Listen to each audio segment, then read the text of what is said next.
honour to be back at the Africa Health Summit 2026 here with OET.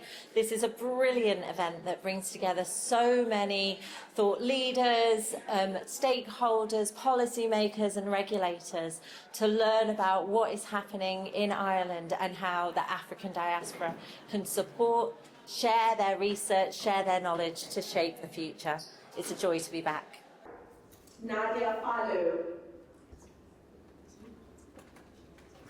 Hello everybody, it is such an honour to be back here for the second year for the Africa Health Summit, so thank you so much for welcoming me back. My name is Nadia Falu, I'm Regional Manager for Europe and Africa at OET. I know some of you have heard about us, and I know some of you have done our exam. It's been an absolute joy being able to come to Dublin and connect with you again, see where you are and how you're thriving here in Ireland. So today, don't worry, I'm not going to give you a test. I'm not going to do that. But what I want to do is just share a little bit more with you of what we do at OET, a little bit more behind the scenes, but also to fill you in on the work that we have been doing with ANMI as well, the collaborations that we've had, which we're very much looking forward to continuing in the future. So, just to start off with, we're very proud here in Ireland to be accepted across healthcare regulators. It's lovely to be here with NMBI today as well. And actually recently we hosted a webinar with Annie, who's here today, to tell candidates about the registration process to become a nurse or midwife in Ireland. You know, there's a lot of information out there about the registration process, so this is a really wonderful opportunity to be able to inform candidates who are on their journeys to become registered here in the country. So if you know people who are going through the journey at the moment, that would be of interest to them. That's on our YouTube channel, and I'll give you a link to that in the end. So what makes us different at OET? We do assess language, but we were designed specifically for healthcare professionals. And that's the reason it came about, because they realised that there was actually a gap in language testing, looking at those specific skills that you as healthcare professionals will be using all of the time, maybe not even thinking about it. So 1 minute you can be talking to a colleague, explaining an important procedure using the right terminology. 5 minutes later, you have to explain that process to your patient in a way that they understand. You need to check, did they understand what you said to them? You have to reassure them. You have to show empathy. And that's really why the OET test came about. So we're not assessing your medical knowledge, that's not our job, but our job is to look at those key clinical communication skills. And to make sure we do that, we actually work with, you call them subject matter experts, but to you they are healthcare professionals. So every question that goes into the OET test has been through a healthcare professional. For a nurse, it's been through a nurse. For a physiotherapist, it's been through the physiotherapist to make sure the content is relevant for our test takers. We are majority owned by the University of Cambridge, so I'm employed by Cambridge University Press and Assessment, which is a non-teaching department at the University of Cambridge. So it goes without saying, there's a lot of research that's gone into the design, but also the impact of the test. And interestingly, in the UK, we did an impact study with the NHS to see, well, you know, you introduce OET, what difference can it make? We found that it created a faster integration into the UK. And really interestingly, candidates didn't realise the importance of some of the skills we were assessing until they were in the workplace to see that difference in communication. And really what we're all about is making sure that healthcare professionals, wherever they are in the world, if they're going to an English-speaking healthcare workplace, they've developed those skills. It's not about saying, do you speak English, don't speak English. It's looking at, do you have the competency and demonstrate those skills for patient safety and quality care? So looking at the skills you use every day in your job. And I did tell you I'm not going to give you a test, so don't worry. But I just wanted to give you an example of our speaking test to show you how we do this. So rather than asking, my background's in languages as well, so I know what it's like to learn other languages, go to another country where you have to think in another language. And I can certainly say that even with all my studying, the levels that healthcare professionals have, they are very, very advanced because you are dealing with patient safety. Lives are on the line in every interaction that you have. So in our speaking test, we provide role plays.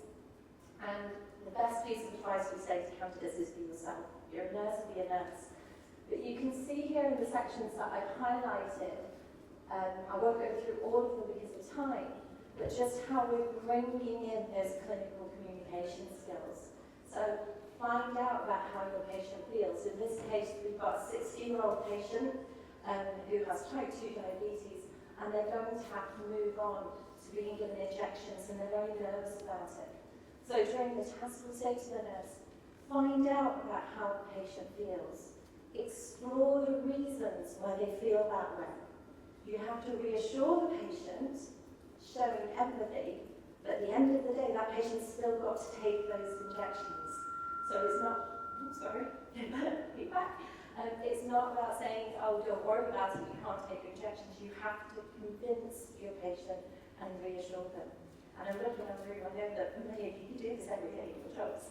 And I hope that's the case because that's why this was designed the way that it is. OET is a global exam, so we're available all around the world. Like I said, we're really proud to be accepted by regulators here in Ireland. We're accepted in the UK, Australia, New Zealand, Canada, the US. Actually in Canada, I believe the Medical Council do recommend OET because of those supposed to be less. And doctors going to the US, they have to take OET. There's no other option for them to do that registration. So we do work across the world. We also work with universities, so candidates can use OET, particularly going on to postgraduate courses at a number of universities around the world. We also work with preparation partners. We provide free teacher training, so if anybody's looking at helping other people through their journey, we do free teacher training that you can sign up to. And that's really important for us because we want to make sure our candidates are getting the right training to help them pass first time as well. And then finally, we do work obviously with a network of test venues around the world, and that's essential. So whether you're taking the test in the Philippines, India, any African country, it doesn't matter. You'll go through the same regulations, the same experience. So you all have an equal opportunity, as we know. The jobs are very competitive, and so we want to make sure everybody has the equal opportunity to develop their skills. Oh, sorry, I thought you got. So over the last year, it has been an absolute joy connecting with the work that you have been doing here, and we're really looking forward to future collaborations. So a couple of pictures from last year, where I absolutely love the conference, and it's been brilliant this year as well, so thank you so much for having us back. And like I say, it's been really lovely connecting with those of you who've done the OET test and seeing where you are now and thriving. Somebody I met here last year actually was Dr. Becky, who won an award at the evening, so good luck to those of you who are nominated tonight. But Dr. Becky came up to the stand and she shared her journey with me. And she very kindly agreed to also share that with OET. So we shared her journey. We love celebrating success. So she shared her journey with us, and if you want to read her story, it's on our website. And she joined us as well on a webinar, where she was also talking to others about her experience. And then this picture, you might recognise that location. This is something that was very close to my heart. Last year I wanted to do an event where we brought together diaspora organisations. We're very proud at OET to work with a number of diaspora organisations in the UK and in Ireland. And we wanted to bring them together with the Department of Health and Social Care, with healthcare regulators, with NHS England, to understand the importance of communication in healthcare, but how that impacts integration, how that can impact career progression. And we were truly honoured to have Anika there, who shared a view from the Irish perspective, and she shared some really hard stories to hear. You know, there were people who basically ended up leaving Ireland. I remember that story you shared. Somebody left Ireland because they felt that they weren't being listened to, they weren't being understood.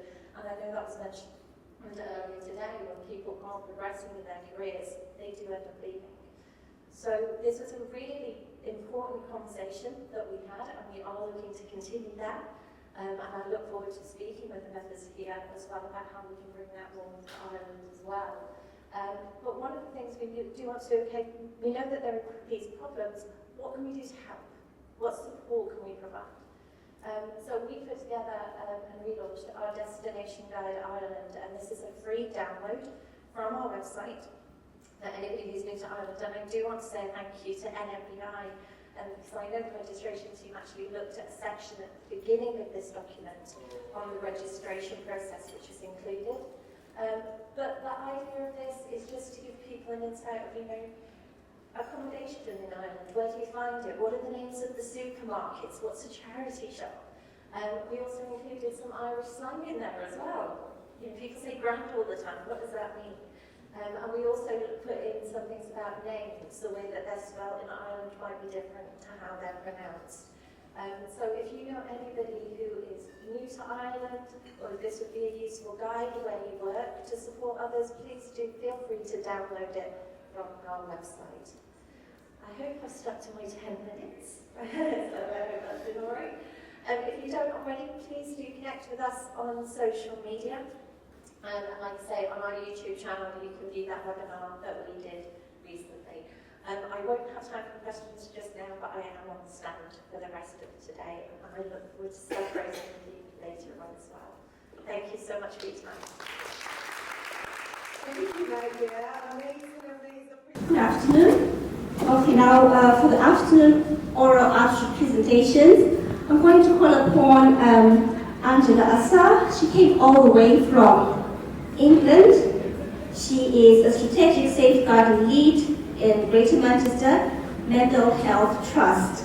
She's going to talk to us today about advancing ethical minority representation at leadership level. Welcome.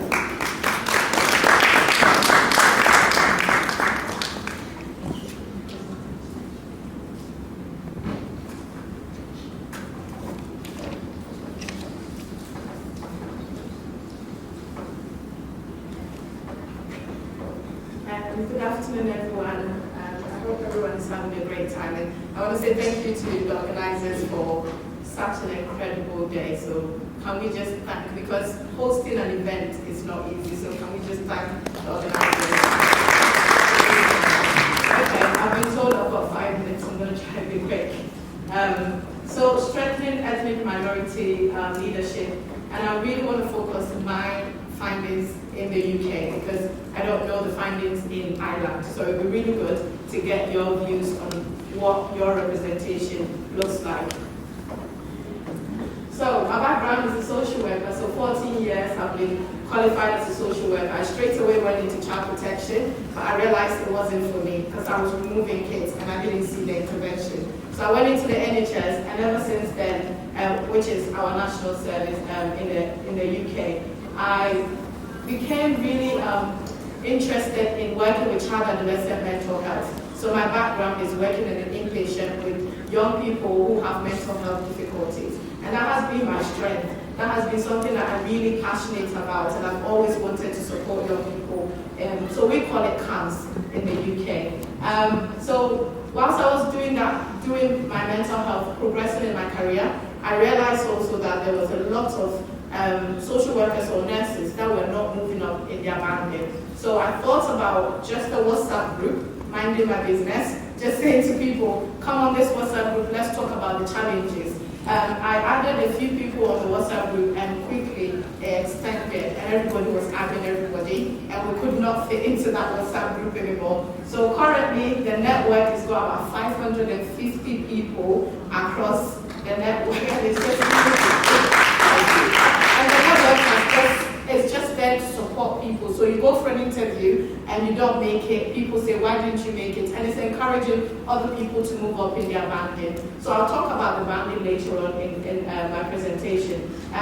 One of the things that I'm also really passionate about is, and it was nice to see Susan who advocate for period poverty. So I supply sanitary products for young girls in Africa, and that's my foundation. I'm really proud of, and I just wanted to share.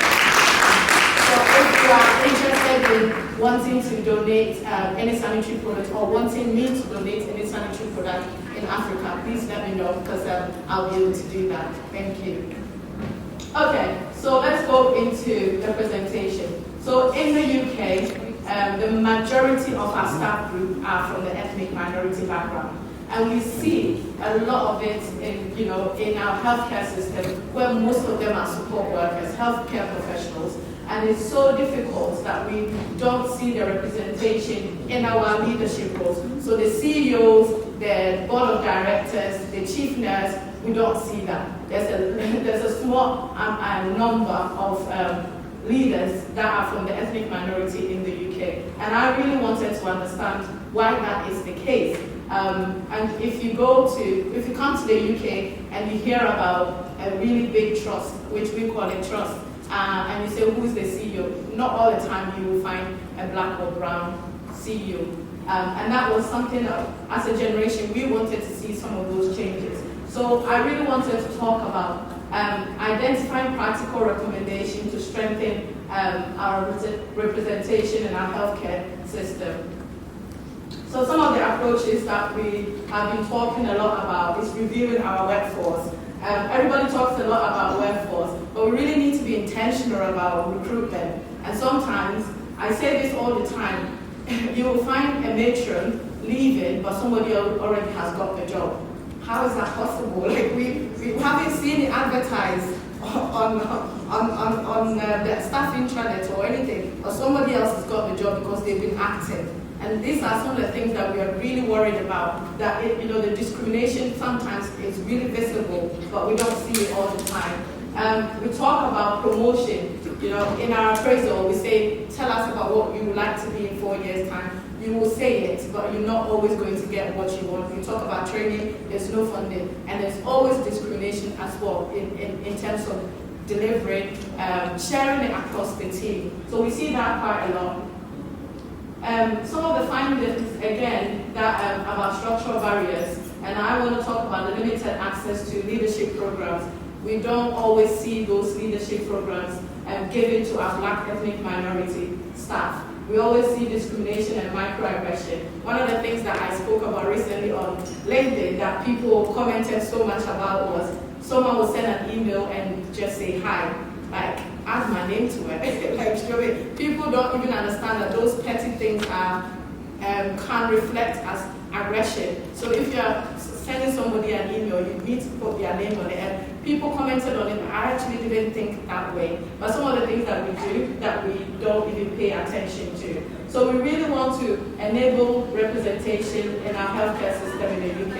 So we are thinking about targeted leadership. We are talking about sponsorship and mentoring. We are talking about promotion and what, like in terms of criteria and accountability framework in our workforce.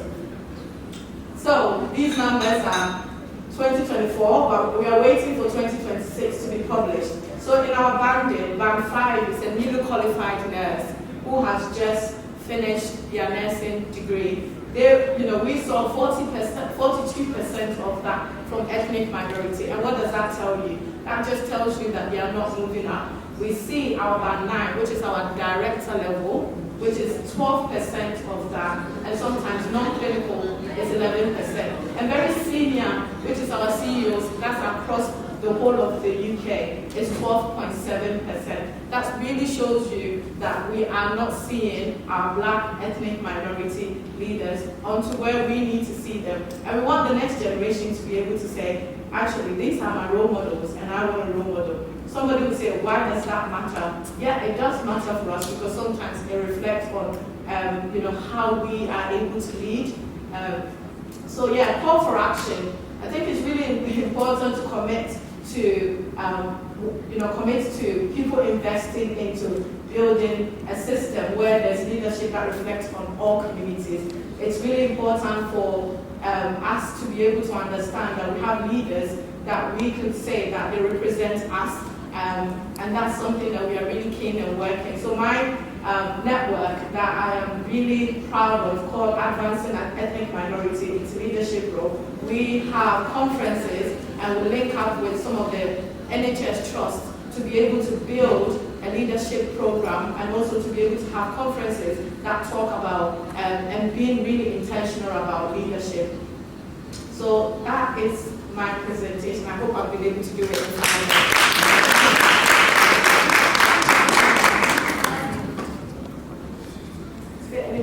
Thank you, Angela. Any questions for Angela? I'll take about 2 questions. Okay, I've got one question for you, Angela. Yes. So, in your study, is it, do you have any percentage maybe of healthcare professionals who did not want to progress? Because at times people have, like different goals. Because like with progression, sometimes you have to forgo a lot of maybe income for you to progress to the next level. It's not always that when you progress, you can have better remuneration. And for most of us, when we moved over, we moved because we wanted greener pastures. So now, did you have people who would not want to progress because of the deficit in remuneration? I think sometimes people might not want to progress because they feel that they need to feed their family and they need to actually think about what is easier to have. Or sometimes people don't actually tell them what a progression looks like. So in my trust, in where I work, a lot of the healthcare professionals are bank staff because it's easier for them to just come in, do the job and go home. But I know that if we tell them the opportunities that they have, they will. And sometimes also, I think they don't get the space to think about progression because they'll do a 12-hour shift and they will be racially abused. They go home, they have to deal with that trauma. So I keep saying to our psychologists, the thing about debrief is you do a debrief. What does that actually mean? Debriefing, what does that mean? Because you say, are you okay? That's not enough. You are re-traumatizing the person. So I do think that sometimes we are not on the shop floor, we are privileged to think about progression. People that are actually doing the job day to day and going through it, they sometimes don't have the space to think about progression. Yeah. Thank you. Okay, we have one more question. Yeah, and I think it's amazing the work you're doing. What I'm wondering is there a difference between men and women in immigrant? Just following up with her question about the reason for progression, I'm wondering, is there a difference between men and women? Because if there is, that's problem is that those of us, the female black and brown leaders, have a lot of work to do. So I guess that's what was it reflected at all, the difference between them? Definitely reflected. I think sometimes we leaders women in leadership, we don't give ourselves grace. I was talking to you earlier on. Before I get to that boardroom, I've done that school run and I'm living it. So I'll come in and then I'm thinking about have I done this? So I think sometimes we see that women do not progress, and I've seen it in the healthcare profession that the men progress even more than the women, because as a woman you are thinking about all the commitments at home. So I'm putting a conference together called Fearless Her, and that is just going to represent about 150 women, and they need to be able to come into that room and say, what does your career goal looks like? What do you want to achieve? Because sometimes we as women, we put our career, no offense to the men, we put our career behind just to make sure that the family network is great. But I want to be able to pick up my career and also be able to commit to my family life.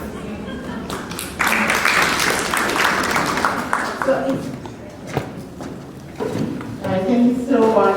This is going to be a very quick session because we know we want to go for our break. So, thank you for all the amazing presentations and the keynotes.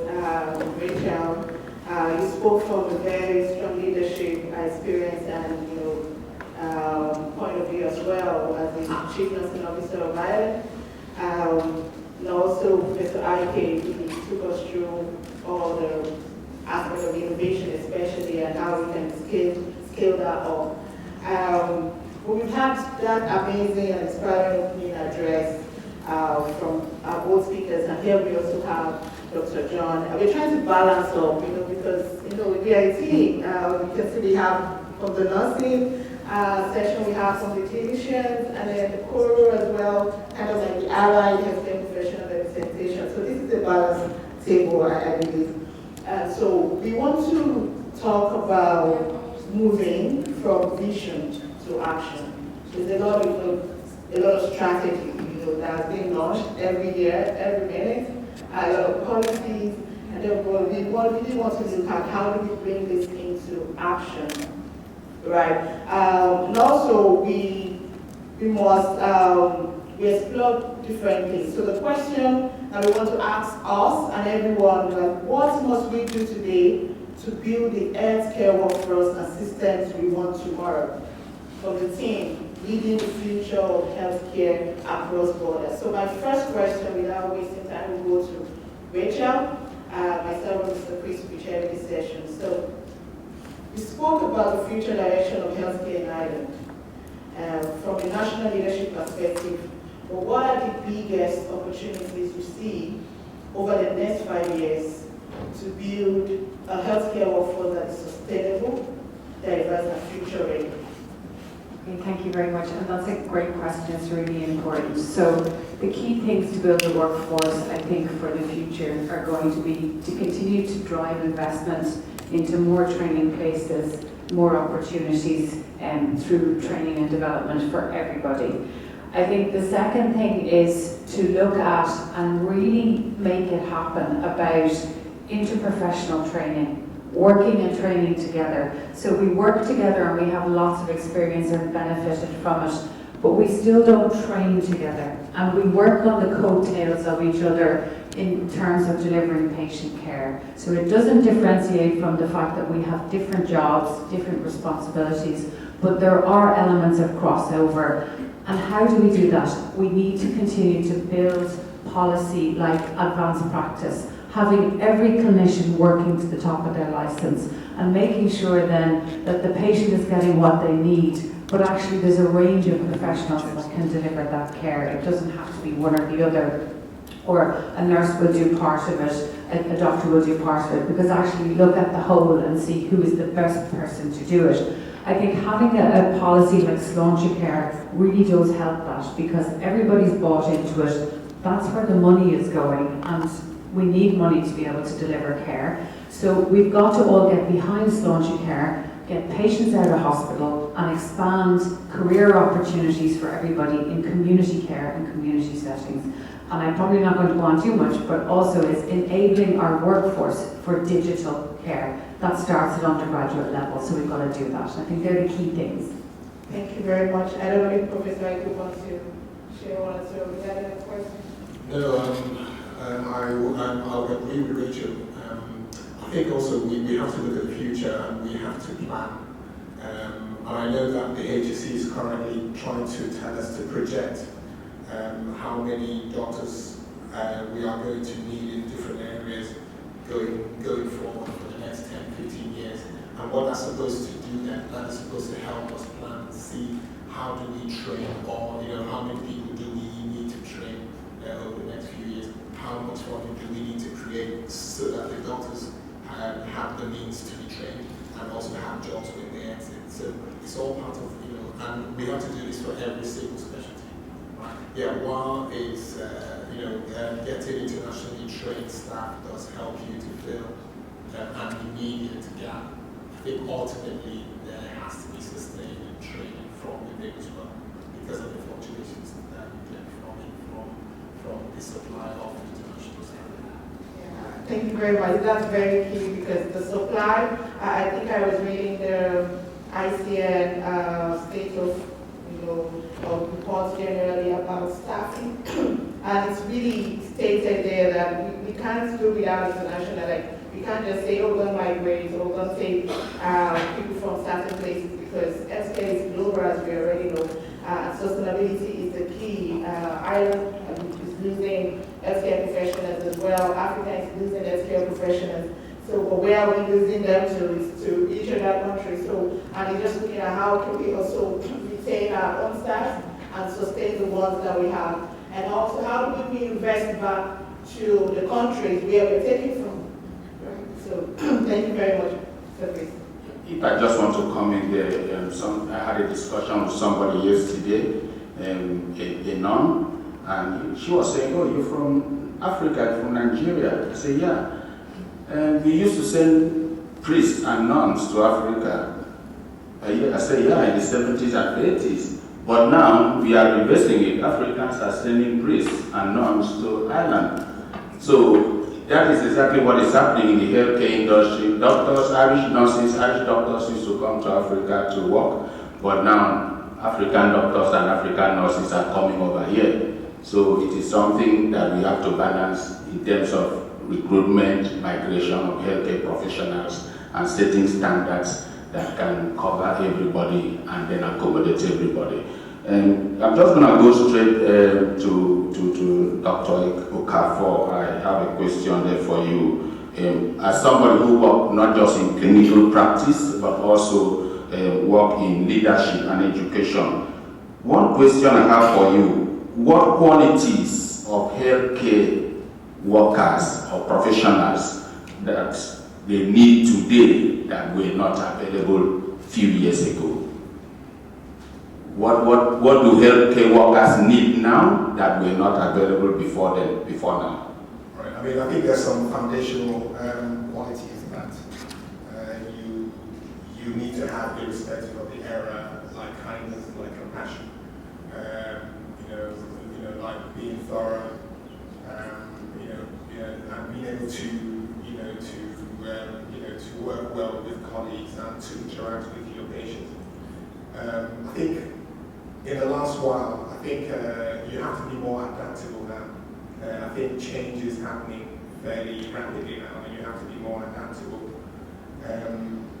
You probably have to have more emotional intelligence now when you're dealing with people, especially younger people. It's not. You just have to be careful how you manage them. If you are a leader, that you went through a certain form of work or training in the past doesn't mean that it's acceptable now. So you have to be aware now. There's a lot more emphasis on life-work balance when you're dealing with your staff. You have to have some degree of digital knowledge and literacy. You don't have to be an expert in it, but you should know the basics of it. And also, you have to understand that communication has changed. Like in the past, just if you wanted to communicate with patients or staff, you go to a major news outlet like the TVs or the newspaper. Now the way people consume their news has changed. It's all fragmented, and you have to understand where people are getting information from. So which means the healthcare worker needs to be current. You have to be current, yes. Because if you are not current, your patient might even educate you. Yes, you have to be current, you have to be adaptable, you have to understand where people are coming from. But you still have to have the old values of compassion and kindness. Thank you very much. I really appreciate that. Thank you very much. I think the question will go to Dr. John Paul. And this is really just about, I know your role with the Coro. You are currently the chairperson of the Hospitalization Board for Coro. In terms of regulations, because this is very key when we're talking about leading the future of healthcare affairs borders for healthcare professionals in Ireland. Would you want to share with us, just from your experience and what regulations we really need to be looking at from allied professionals' point of view in Ireland and maybe for investment purposes as well? Thank you. Thanks so much. I feel like how do you put it? Like for the private partnership, also if you work in the public. So basically, my day job, I'm an optician, and I run several businesses in Ireland, and I also sit on the Coro board as such the last 4 years. In regulations, we've seen in the last few years, since I joined the board in the last 4 years, that we've seen many applications from every part of the world. I mean, sometimes you see application come forward and you're wondering, Jesus Christ, what's this person? Didn't even know such a country existed. But that's for the right reasons, because like you say, Rachel said, and Prophet said as well, we're attracting the right people. People moving to Ireland, whether you like it or not, people moving for all the right reasons will come here. People moving, better quality of life is here, and the whole lot there. Then you start to find that we're having a mixed breed of people coming in. Most people are super qualified coming into the country. Most people are coming in as specialties in different areas. So people are coming in as entry level as well. And it poses a huge challenges for regulations, especially when you want to maintain a standard of practice as it is currently in Ireland. And then you see things like population growth. We've seen Ireland grow quite a lot in the last few years, and then you see people living longer, and that comes with age of disease, as you mentioned previously there, and you start to find out that most people practicing in specialties are below what they originally trained for. There's so many countries around the world that practice at a very high level more than Ireland. And when they move to Ireland for the right reasons why they are here, they might have to practice below their capability, and sometimes it poses a challenge as well. So from a regulatory point of view, I suppose we're trying constantly to allow specialty practice like Rachel you say, to develop advanced practices, enable that. There's so many bottlenecks as well to that, because you have to amend legislations and bring it to the door and all lots of that. And that I feel is the slowest process ever to healthcare in Ireland. If we, as we're doing public engagement and such, and if we could engage lawmakers and private partnership advocates, so that people will understand that we're left with a huge risk. I mean, there's going to be a huge shortage in the coming future. People are going to live longer. People are going to afford healthcare, as we see. I mean, the poverty rate in Ireland is 12%. That's the least of the poverty rates. That means a good number of people are well, a good number of people are looking for access to health. So if we don't change regulations from the top, and if we don't get that message out there, that we might get to a point where we have no one, or we're relying so much on the public sector, and the private sector is hugely left behind. It's going to be a huge shock. Absolutely, and I agree with you, especially in terms of competencies, measuring competence or assessing competence, even from nursing point of view. One of our key partners is in the hall here, NNBI, and we're supporting, especially with help, assisting international nurses and midwives to register in Ireland, and I'm sure it's the same thing with the medics as well, and with other allied healthcare professionals. So it's really key that we are looking at these competencies, because we can't say healthcare is global if the curriculum is not global, if the standard of practice is not global. So, like you said, we have super qualified, overqualified, 20 years coming into Ireland, will have to start from zero here. And that's really, really shocking sometimes. And it can be very demoralizing, having somebody who was already a professor and having to start as a staff nurse. And we know that systems are different, but what can we do, in terms of that regulation we're talking about, to have a balance, or have that soft landing for healthcare professionals, international healthcare professionals. So when they come to Ireland, they have that soft landing to grow immediately and not waiting after 20 years. And we lose a lot of healthcare professionals because they get dissatisfied, they get demoralized, and then they quit. So I think that's where the conversation actually has to go. Thank you very much, Mr. President. And follow-up question. Thank you so much. And just so in that line, I'm going to go straight to Rachel because she is a policymaker. Somebody working in the Department of Health and the chief nurse, in fact, the head of all the nurses in Ireland.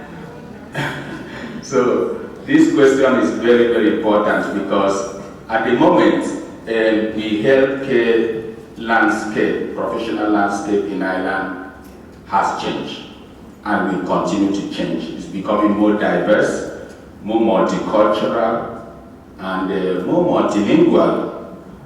We now have to look for translators to deal with our patients, and patients look for translators to deal with their nurses and doctors. So as a policy maker, because recently, looking at the NNBI, the Nursing and Midwifery Board of Ireland, they recently published the state of the register. The percentage of foreign-trained, foreign-educated nurses in Ireland is very high and is keep on growing.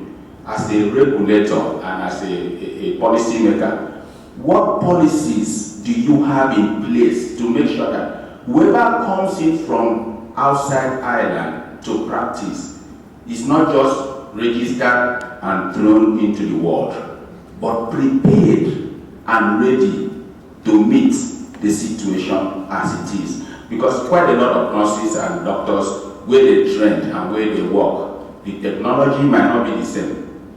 The documentation might not be the same. In fact, they might be using paper documentation, while some places are using electronic medical records. So how do you prepare internationally educated healthcare workers to be ready for not just for today, but also for tomorrow in Ireland? So that's a really, really important question, and we've had lots of feedback in relation to that. From a policy perspective, it starts with training and education. And we do know that from the nursing and midwifery perspective, that a lot of the African countries, their training is very similar from a university level to Ireland. So it's a really good starting point, because at the registration, we know then what competencies, what training, what exposure nurses and midwives coming from African countries have when they come into Ireland. So that's the first key, I suppose, opening door into Ireland for nursing and midwifery. I do know from my work that it's the same for a lot of medical professions. And there's a huge amount of variety with the health and social care professionals, but we are getting better at that. But sticking to nursing and midwifery, so that's the first thing. We also know then that the Irish accent in English can be difficult for some of our international workforce if they haven't lived in Ireland. We talk very, very fast, and we understand that. Now, a lot of African nations, again, have really good English language, so you don't, if you're coming from Africa, you don't struggle in the same way that some of our European country neighbours would do in terms of that. But having those standards, because that's what patients, whether they're Filipino patients, African patients, Irish patients in the system, that's what they will need, and they will understand, and they will talk in that way to you as a healthcare professional. So the regulator is the first important step. From a policy perspective, we are obliged under European law to make sure that any regulation is proportionate, so that we are not putting unrealistic expectations or restrictions on healthcare workers who are trying to come to Ireland. And I suppose the third thing then is driving investment into education and training for a domestic supply. And that won't take away from the fact that we will have diversity in our workforce. It'll be yours and my children training together, working together into the health service. And that's going to be really, really important in terms of the workforce of the future, and having more and more dependency still on a diverse workforce, but more domestic stability, and that's going to be really, really important in terms of it. From a policy perspective, that's what we're doing. And then, as I said earlier, our ability to plan and project what we need is going to be really important too. Somebody already mentioned it, my last point is the labour market is really critical to this. We've got to manage healthcare as a global problem. So we cannot be pulling resources from countries that can't sustain health systems themselves, because what happens is disease is global then, and we end up with big problems. So labour market legislation and regulation is really important in that context.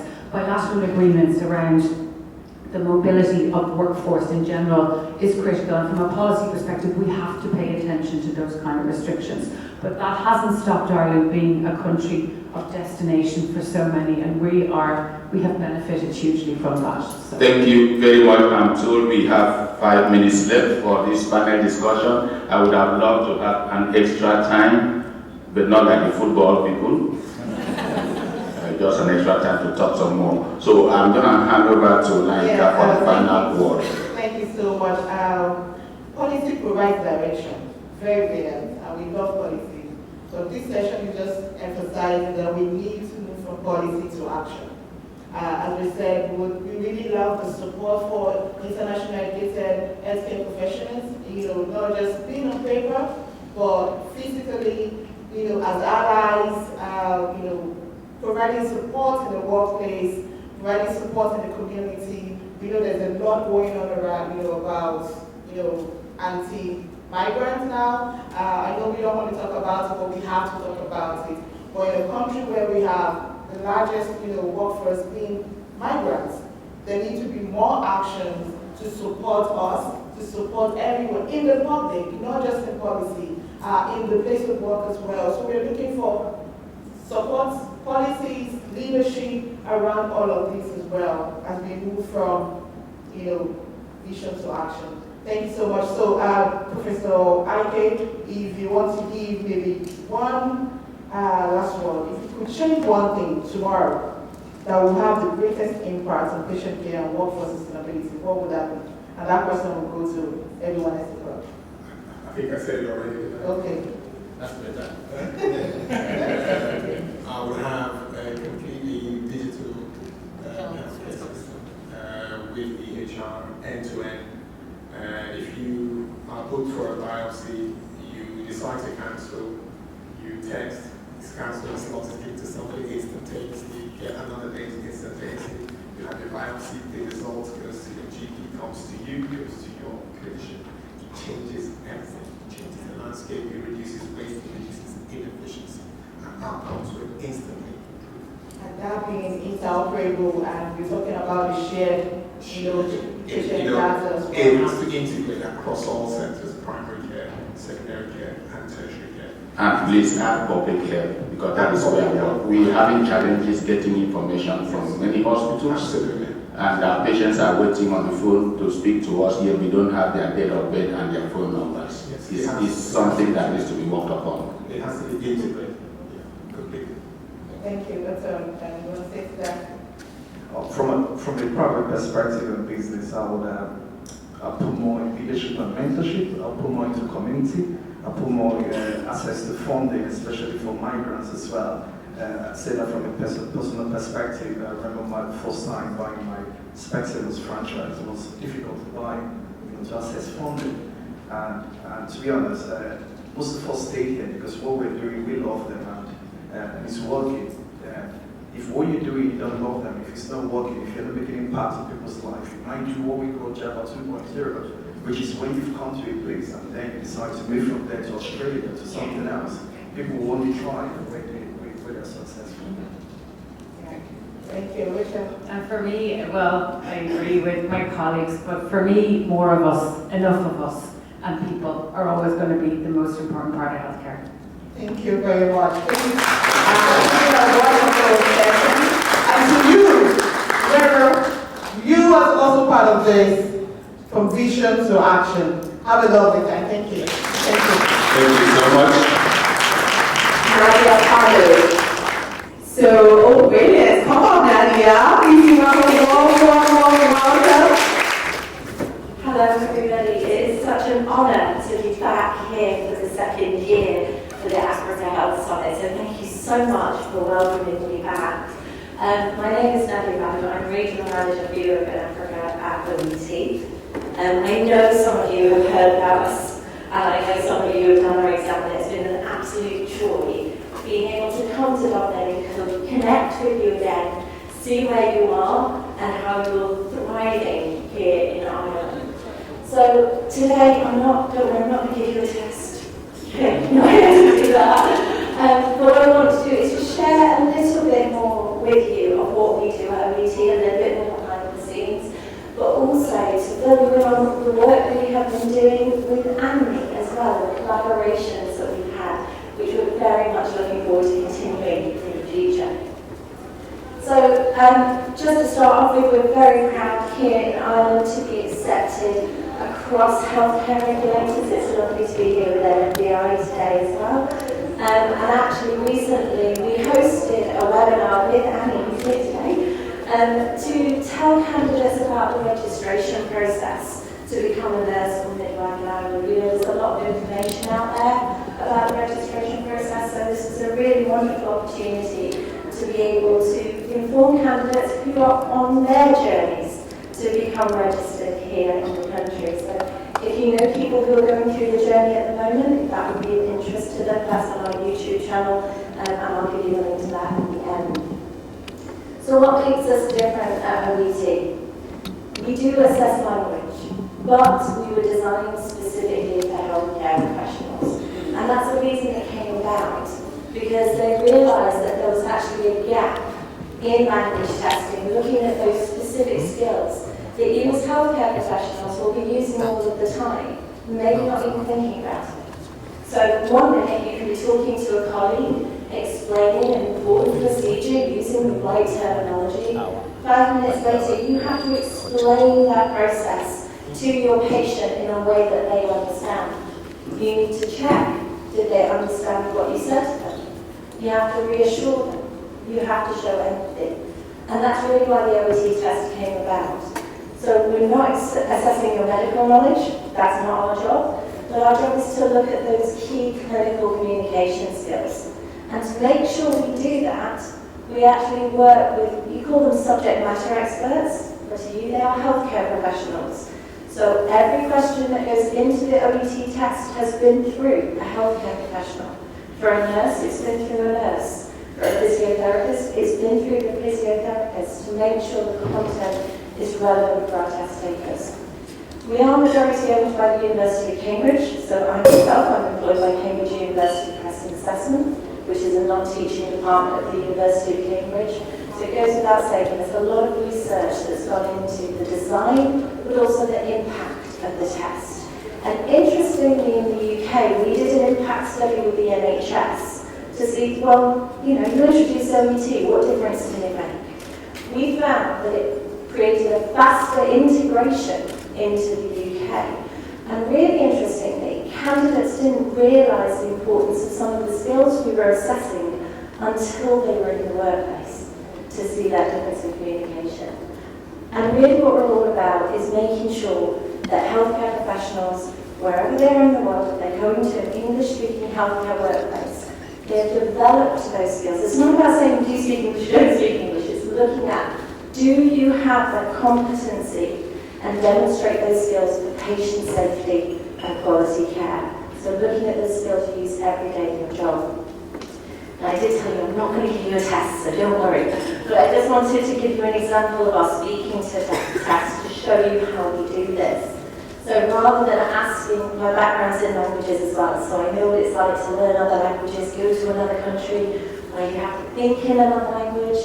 And I can certainly say that even with all my studying, the levels that healthcare professionals have, they are very, very advanced because you are dealing with patient safety. Lives are on the line in every interaction that you have.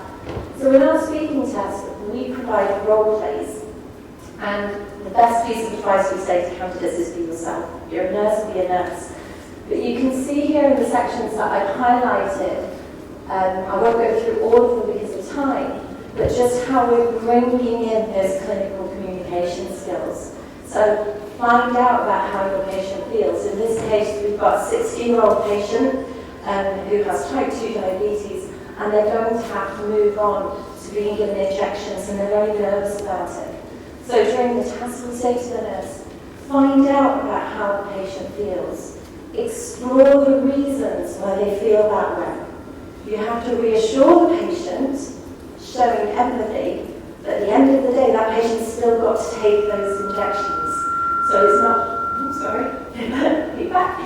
It's not about saying, oh, don't worry about it, you can't take your injections. You have to convince your patient and reassure them. And I'm looking at the room, I know that many of you do this every day in your jobs. And I hope that's the case, because that's why this was designed the way that it is. OET is a global exam, so we're available all around the world. Like I said, we're really proud to be accepted by regulators here in Ireland. We're accepted in the UK, Australia, New Zealand, Canada, the US.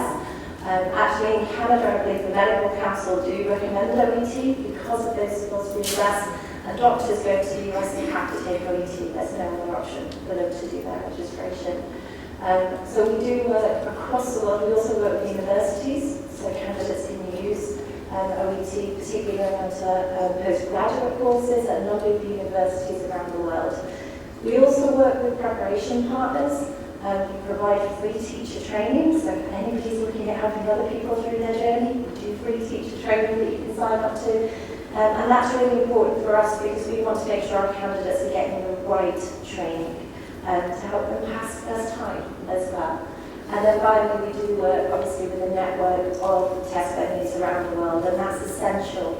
So whether you're taking the test in the Philippines, India, any African country, it doesn't matter. You'll go through the same regulations, the same experience. So you all have an equal opportunity, as we know. The jobs are very competitive, so we want to make sure everybody has the equal opportunity to develop their skills. Oh, sorry, I got too far. So over the last year, it has been an absolute joy connecting with the work that you have been doing here. We're really looking forward to future collaborations. So a couple of pictures from last year, where I absolutely loved the conference, and it's brilliant this year as well. So thank you so much for having us back. And like I say, it's been really lovely connecting with those of you who've done the OET test and seeing where you are now and thriving. Somebody I met here last year actually was Dr. Becky, who won an award at the evening, so good luck to those of you who are nominated tonight. But Dr. Becky came up to the stand and she shared her journey with me. And she very kindly agreed to also share that with OET. So we shared her journey. We love celebrating success.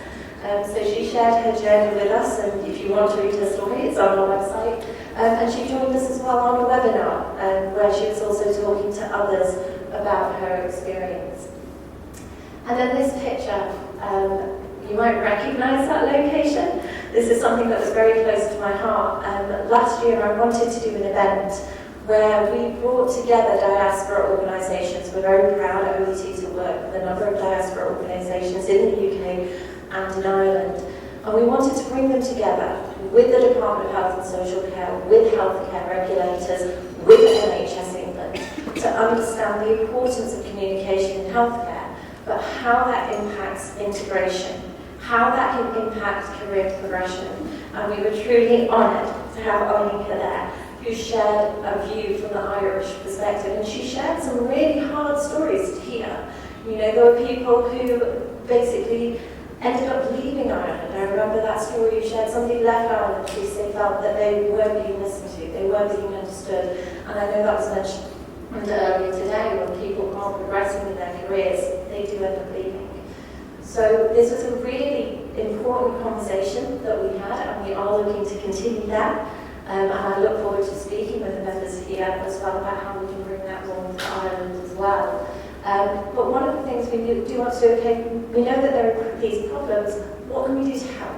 What support can we provide?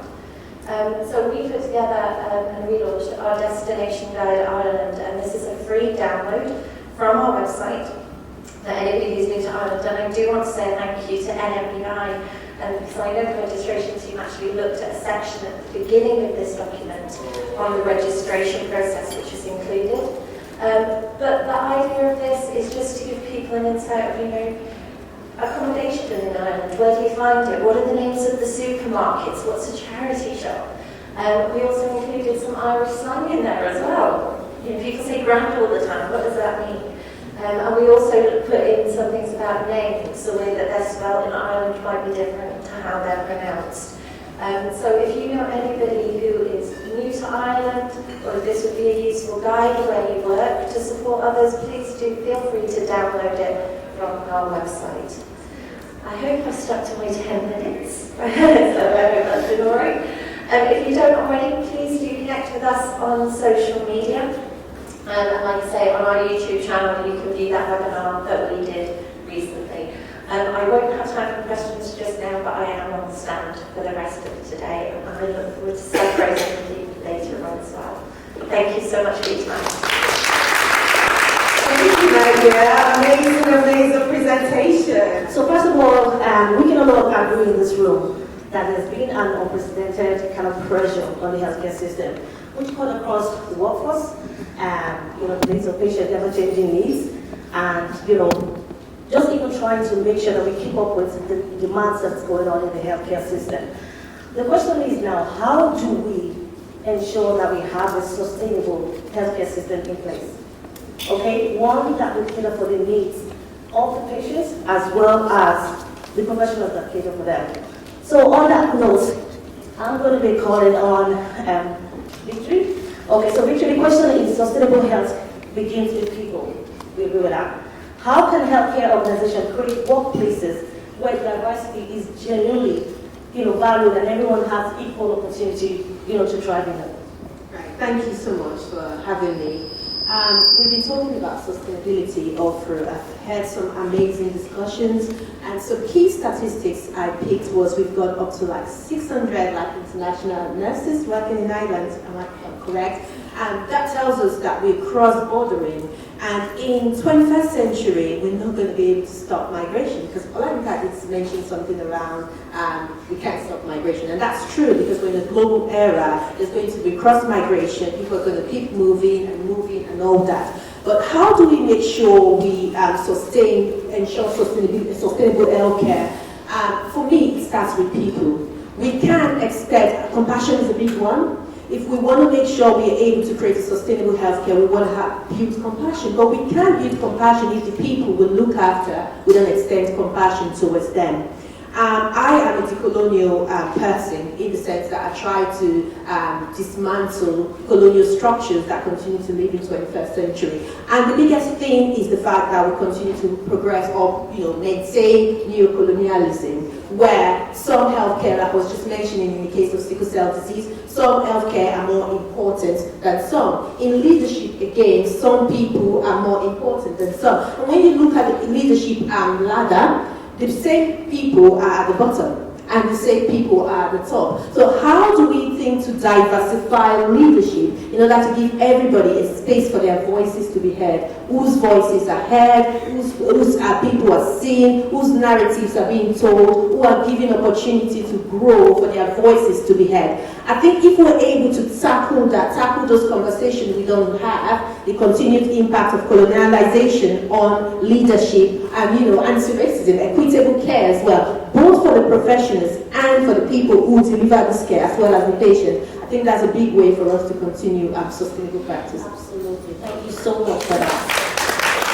I'm going to go quickly to Shola Mobalaji.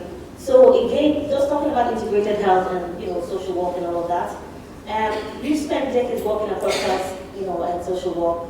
What lessons can the healthcare system learn, from integrated care, just to improve, the outcome of individuals, and the community as a whole? Thank you so much.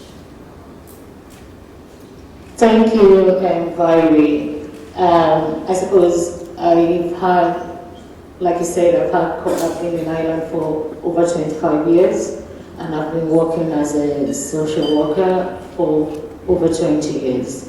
I suppose we have a change in Ireland, and we've talked a lot today about, what future are we looking at in healthcare. I suppose when you're looking at holistic care, when you're looking at a person, I see a person as a total person. So when you come in, somebody will not just wake up one day and say, "Oh, I'm going to the hospital," and it's only about the medical model of intervention. When a social worker look at that person or is meeting with that person, we're looking at, probably a child, you're looking at the school, you're looking at the home environment, you're looking at the community. So when you're talking about care, it's not just the medical model. The future we want to see is looking at the early intervention, looking at how the community is. So, for example, I mentioned a 4-year-old that has been hospitalized and is coming back again and again and again. So what's happening? What does that child mean? Is the child homeless? Is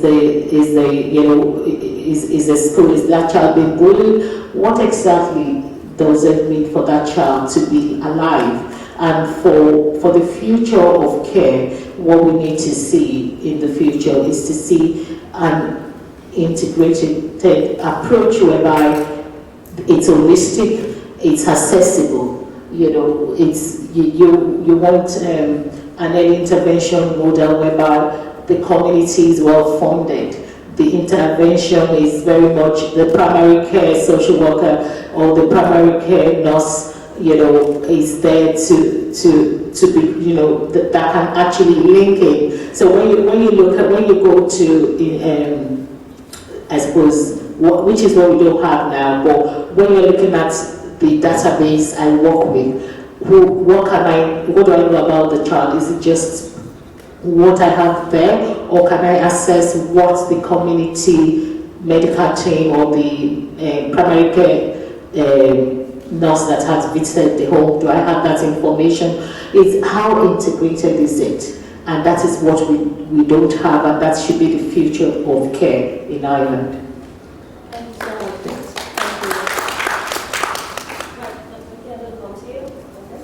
Thank you. So we agree that burnout due to the increasing needs, right, of service as well as, just, born out of, the ever-changing needs of patients. Based on that, and knowing that, one has going to be a challenge to healthcare, globally, what does trauma-informed leadership look like in practice? Like, why is that essential to workforce sustainability? So that's a multi-layered question, I suppose. So let me just clarify about burnout. Now, this is a buzzword that you can't go in a conference without talking about burnout, particularly in a healthcare workforce. But I think that we should separate what burnout actually is from something like vicarious trauma, which is an occupational hazard. So if you're working with traumatized people, you're facing vicarious trauma, and that's why we're talking about trauma-informed leadership. And let me explain a bit more. So when I did my PhD, I found out my main finding was that 9 in 10 nurses in Europe are facing moderate high vicarious trauma. So basically all of us are at risk. What vicarious trauma is basically is negative cognitive changes in the brain. So it's not, burnout is being fatigued. Burnout is being exhausted. It's a systemic failure, basically, because the healthcare professional is exhausted. What vicarious trauma is, it changes your worldview. So vicarious trauma means secondary trauma. So you can get traumatized by your patient's trauma. And how does that happen? It goes through empathy. So if you're using empathy, you get vicarious traumatization. You could get vicarious traumatization. So the exact tool that makes us incredible at our work is also what makes us vulnerable. So that's why I just wanted to clarify that, because then we talk about trauma-informed leadership. And that's why it's important to talk about exactly what's the problem here.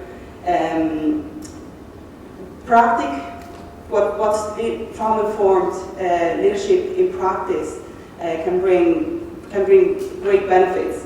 I always do the example of the sun. So if a healthcare professional is left on working 12-hour-and-a-half shift or whatever shift under the sun, doesn't matter how much sun cream you put on, the sunglasses, eventually you get burned. Doesn't matter about your physical structures as well, eventually you get burned if the system, if the organization doesn't provide the right shadow, the right shade. So that's the sustainability part that I'm talking about, is that, sorry, I don't have time, yeah, no, sorry. There's options of being under the sun. Either you walk away, you can't stay for too long under the sun, so you just walk away and really losing healthcare professionals. Second option, healthcare professional fry under the sun. That's the burnout, that's the vicarious trauma, compassion fatigue, and empathy fatigue, and all the rest. There's a third option where we have a really strong leadership that support us, that brings us, in a reflective practice that can support us and be trauma-informed. And basically that's what it is, being trauma-informed, being vicarious trauma-informed, and have a safety place where a healthcare professional can work in there with the empathy that we need to have. I'm going to move quickly in a way. Let's bring out time, so we'll, run through this, okay? So Patrick, I'd like to hear your perspective, someone, frontline, okay? So from your experience, what do healthcare professionals need most from leaders to remain motivated and stay in the profession? So they're all not going to Australia or wherever it is they're going to stay. Yeah, thank you very much. Sustainability begins with workforce. So if you want to talk about sustainability, we have to start with the workforce. A sustainable healthcare system might say they survive because they meet the demand of the workforce. But it is not that sustains that healthcare system. What sustains the healthcare system is how to protect the people that are going to meet the demand of that system. When the workforce are not being protected, then the system is in trouble. So, further on that, I know Ireland in the last 10, 20 years, the number of healthcare professionals, both nurses, doctors, and allied healthcare professionals has been increased.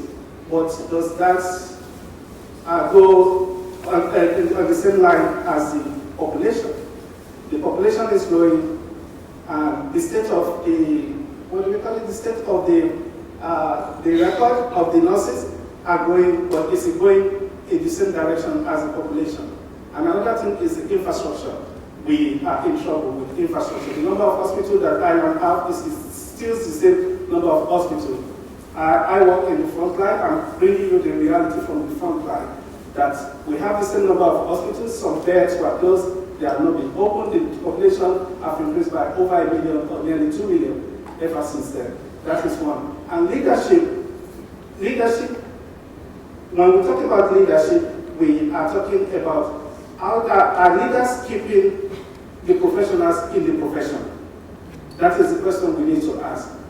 The leaders are they keeping the professionals in the profession? You might ask, what does that mean? That means safe staffing that align with the patient's needs. And then when we look at it, we look at the psychological safety of the staff as well, and the well-being support of the staff. Are those being met? Well, in some extent, yes. In this safe staffing, Professor Jonathan Drennan have done some work with his colleagues and the Department of Health. But the psychological safety of the staff, there's still more work to be done there.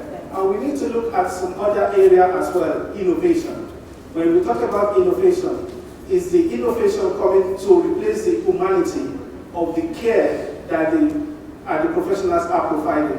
We should not allow the innovation to replace the humanity of the care that healthcare professionals provide. Thank you. Thank you so much. Thank you very much for that. So, we're just going to do some follow-up, and maybe get into just 1 minute, if that's okay. Do you think you can do that? 1 minute, a follow-up question that I have for you? Yeah? Okay, so what is one practical action every healthcare leader can take tomorrow to create a more inclusive workplace? Something that we can all go back and remember, that you gave as a suggestion. I'm just going to read, it's going to be 1 minute, promise. I'm going to read a bit from my book I've called Migrant Nurse, and that would be my advice to every leader, including the policymakers and every place you find yourself. For those in leadership, formal or informal, this is where your responsibilities start. Not in statements, not in strategies, but in action.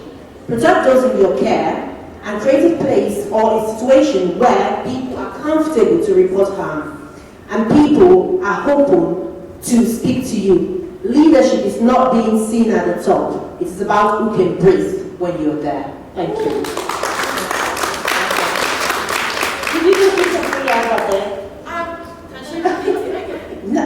I mean, I've got a book for sale if you do want to, but I thought that was a good summary for that. No, thank you so much for sharing that. Thank you very, very much. That's really good. Right, Sean, I'm just going to come to you quickly again. In 1 minute, please. Where do you see the biggest opportunity for stronger collaboration between health and social care and social work? I suppose, I believe, like I mentioned before, early intervention and seamless, I suppose, move around services, okay? So that people can actually access any intervention when needed. And a lot of people fall through the gap. So, for example, when people, if I'm to move from Louth to Dublin, how do I have to retell my story?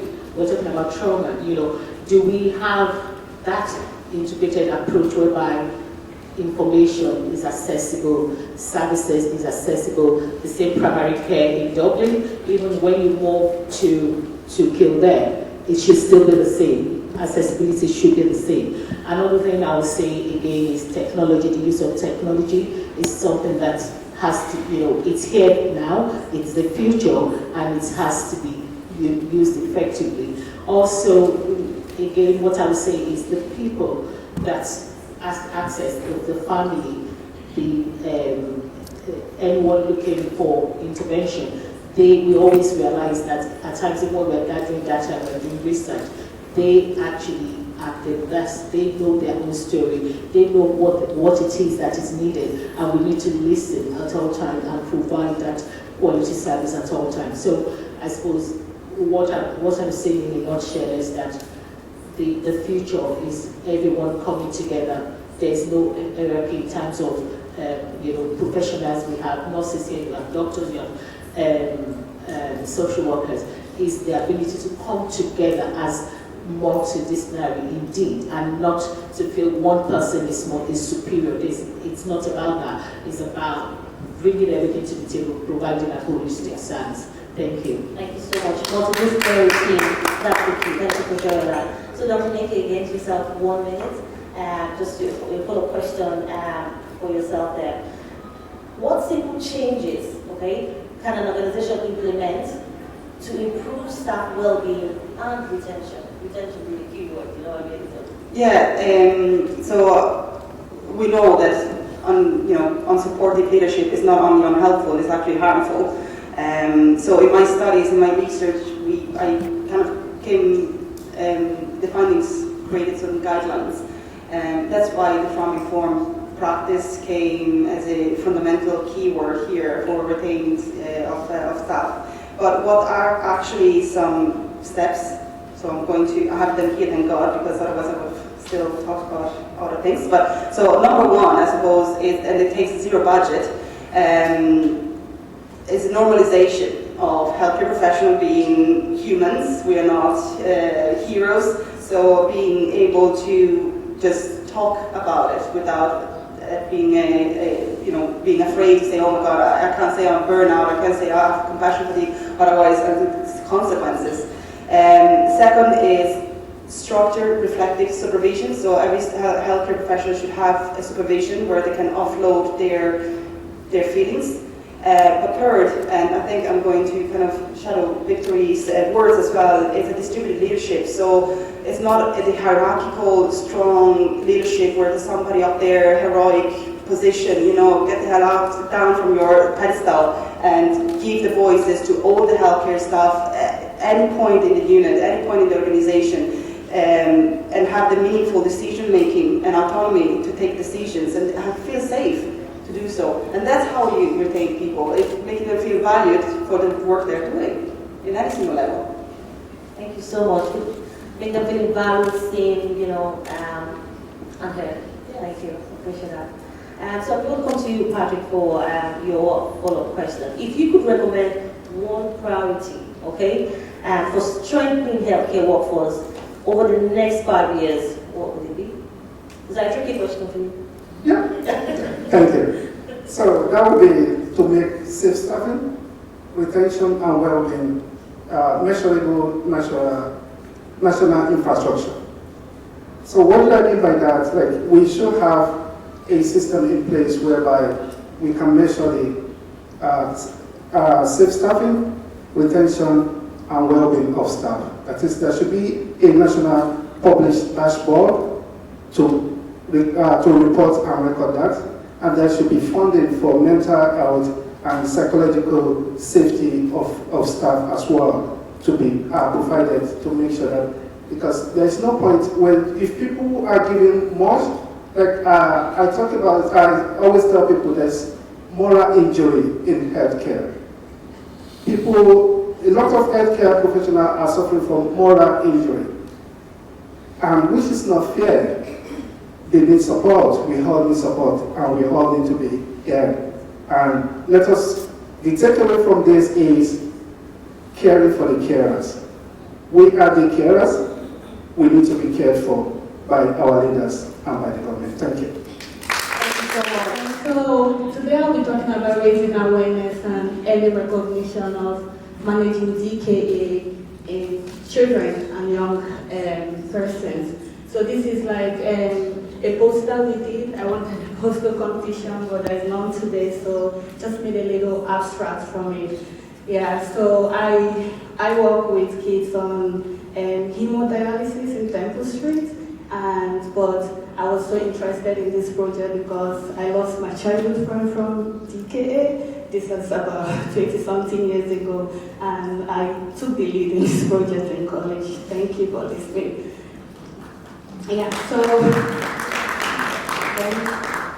So we know DKA is mostly common among children with type 1 diabetes, and it's a very serious complications. And if it is not recognized early, it could lead to really, it could, it causes a lot of mortality among them because of the complications. and these kids could experience something called cerebral edema. They would have hypovolemic shock because of they are passing a lot of fluid, losing electrolytes, and most of them could end up having, cardiac arrhythmias as well because of a lot of, especially potassium being lost from passing a lot of urine. So the aim of this was that increasing awareness of DKA, among these children and young people, because especially these younger ones, it's quite difficult if you have no idea about, the signs and symptoms and also how they present. So, and most times DKA in young children is caused by undiagnosed diabetes type 1 and also poorly controlled blood sugar. There are other causes as well, like in the teenagers, we don't know the teenagers, a lot of hormonal, and as well, they have their own mind, and of course infections and other things do drive that, but mostly undiagnosed and poorly controlled blood sugar. So that's just a little illustration there. When insulin is, blood sugar is so high, and of course these kids are unable to produce insulin. The body needs another way, of, making energy. So before, especially in kids, their metabolic rate is so high that when they could go into DKA really early. So the liver starts to break down, fats. And from that, the breakdown results to high levels of ketones, and it's very acidic. Most of them, it's so acidic, and that's what puts them into DKA. So, these statistics is from Ireland. So, I did my post-grad in children. I came from adult hemodialysis. I went to PET, but I had to go back to study. And this is between 2024 to 2025. And this is what we found out. There are quite rare data online on DKA in children and young persons, but we found that about, this is from the Irish Diabetes Ireland, about 308 of the population in 2022 has diabetes. Out of that, just about 10% of them has type 1 and about 80% has type 2. And out of that, they have about 3,000 children between age 0 to 19 with type 1 diabetes. And there's a study there from one of the children's hospitals there. This was between 2009 to 2012. Like I said, data are limited. They found out that out of the children that presented, about 15.5 of them experienced moderate to severe DKA, and this is, onset, like diagnosis, they've never been diagnosed.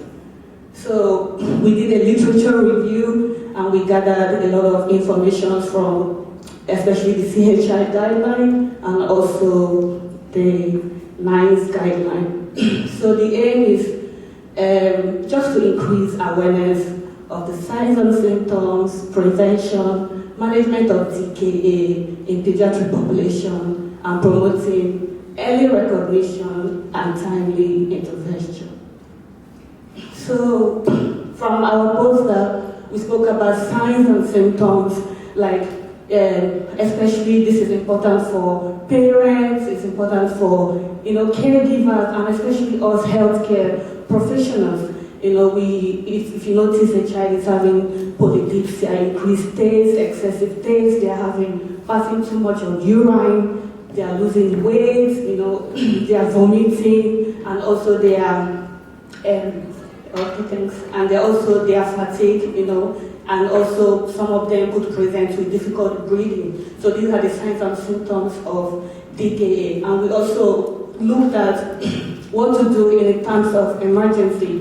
For example, a parent, you've noticed, oh, my child is having these symptoms. What should you do? Just dial the emergency number. If you have your blood sugar monitor at home, check your blood sugar. If it's greater than 11 millimole per liter, you know that you have to call into the emergency department. And sometimes these kids will have, you need to check their ketones as well. And normally we don't want the blood ketones should be more than 0.6 millimole per liter, but in DK, of course, for them to diagnose, it's up to like 3 millimole per liter.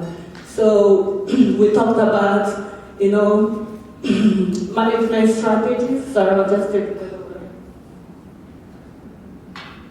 We talked about management strategies, and mostly is fluid replacement, insulin therapy, monitoring their electrolytes. They would have blood gases done, and most times these smaller kids, if their pH is less than, let's say is about 7.0 or 7.1, they'll be in ICU, they are vomiting constantly because those kids, they get dehydrated really fast. They are losing a lot of electrolytes. And of course, as a nurse, ongoing patient assessment. So we also looked at preventive measures.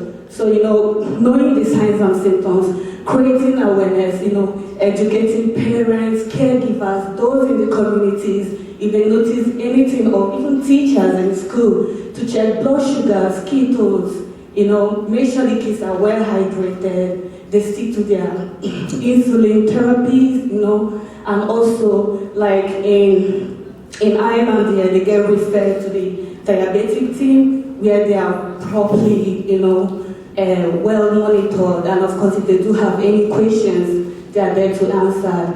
And of course, all of these would prevent potential complications, which is cerebral edema. So, and of course, like the data we saw from Republic of Ireland, that shows that there's increased burden of, type 1 diabetes and the importance of awareness initiative. I was looking at some data from Africa, and Nigeria precisely, and I'm not sure how reliable they are, but in the University Teaching Hospital in Kano, they did find out that most of the kids who presented, about almost 14, I think about 14% of them, almost equivalent to the one we found in Ireland, they do have severe DKA. So that means there's been poor education, there's been, not a lot of awareness about it,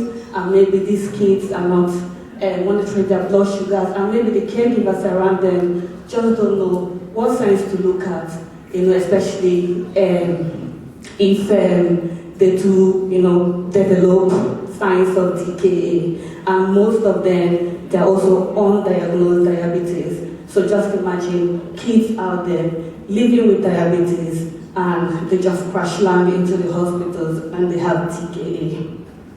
So in conclusion, as we know, DKA is life-threatening to children and young persons with type 1 diabetes. So we need to, the importance of recognizing the symptoms and prompt action is crucial. So timely management with fluids and insulin can reduce complications. So raising awareness empowers, all of us across borders, for early detection and prevention strategies. So I just have here, this is Diabetes Ireland. They do have a lot of information there, a lot of resources, about type 1, type 2 diabetes. And when we were doing this, we had to get in touch with them as well. And we also have from International Diabetes Federation as well. I mean, I was looking at it for data from Africa. So, yeah, so implications in practice. So it was, improving awareness of DKA among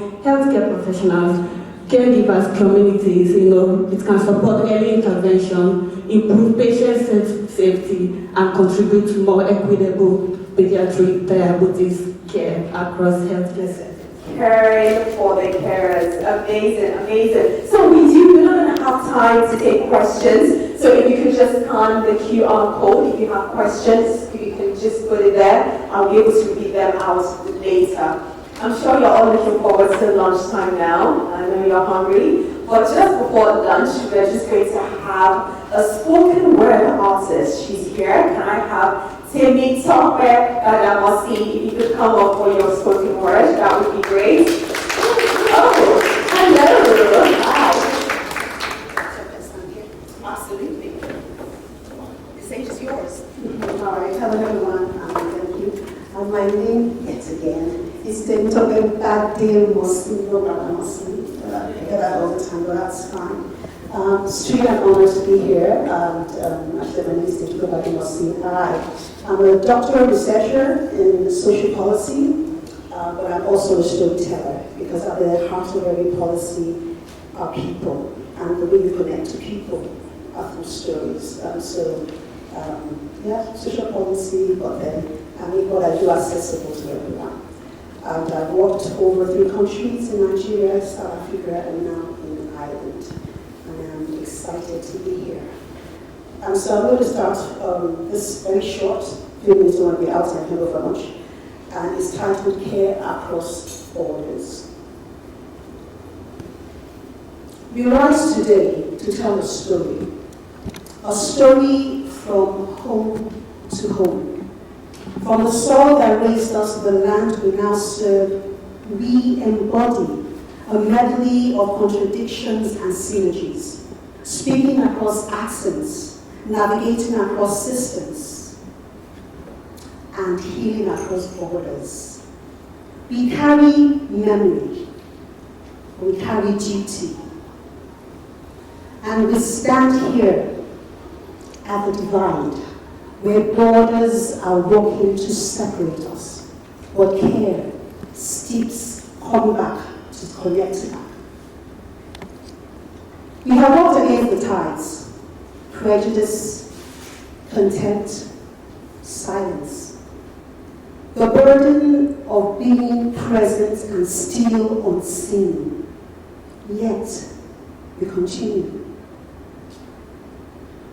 With tired hands but with steadfast hearts, we hold pain, we calm fears, we restore dignity, we help life begin, and sometimes we help life depart with grace. Now this is healthcare across borders. And he asks the question, who is seen? Who is heard? Who is taken care of? And who is left waiting?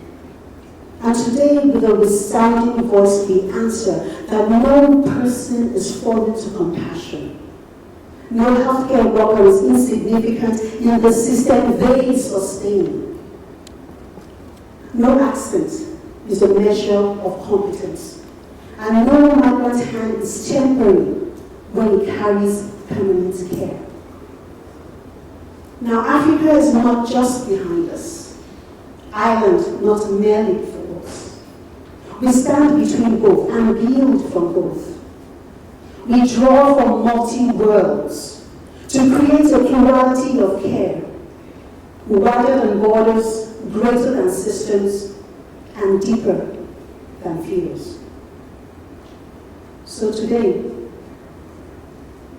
we take the responsibility to lead, to build, to heal, across borders, across systems, and across generations. And the question is no longer where do we belong, or what future will be born, because we all dared just to be. Thank you.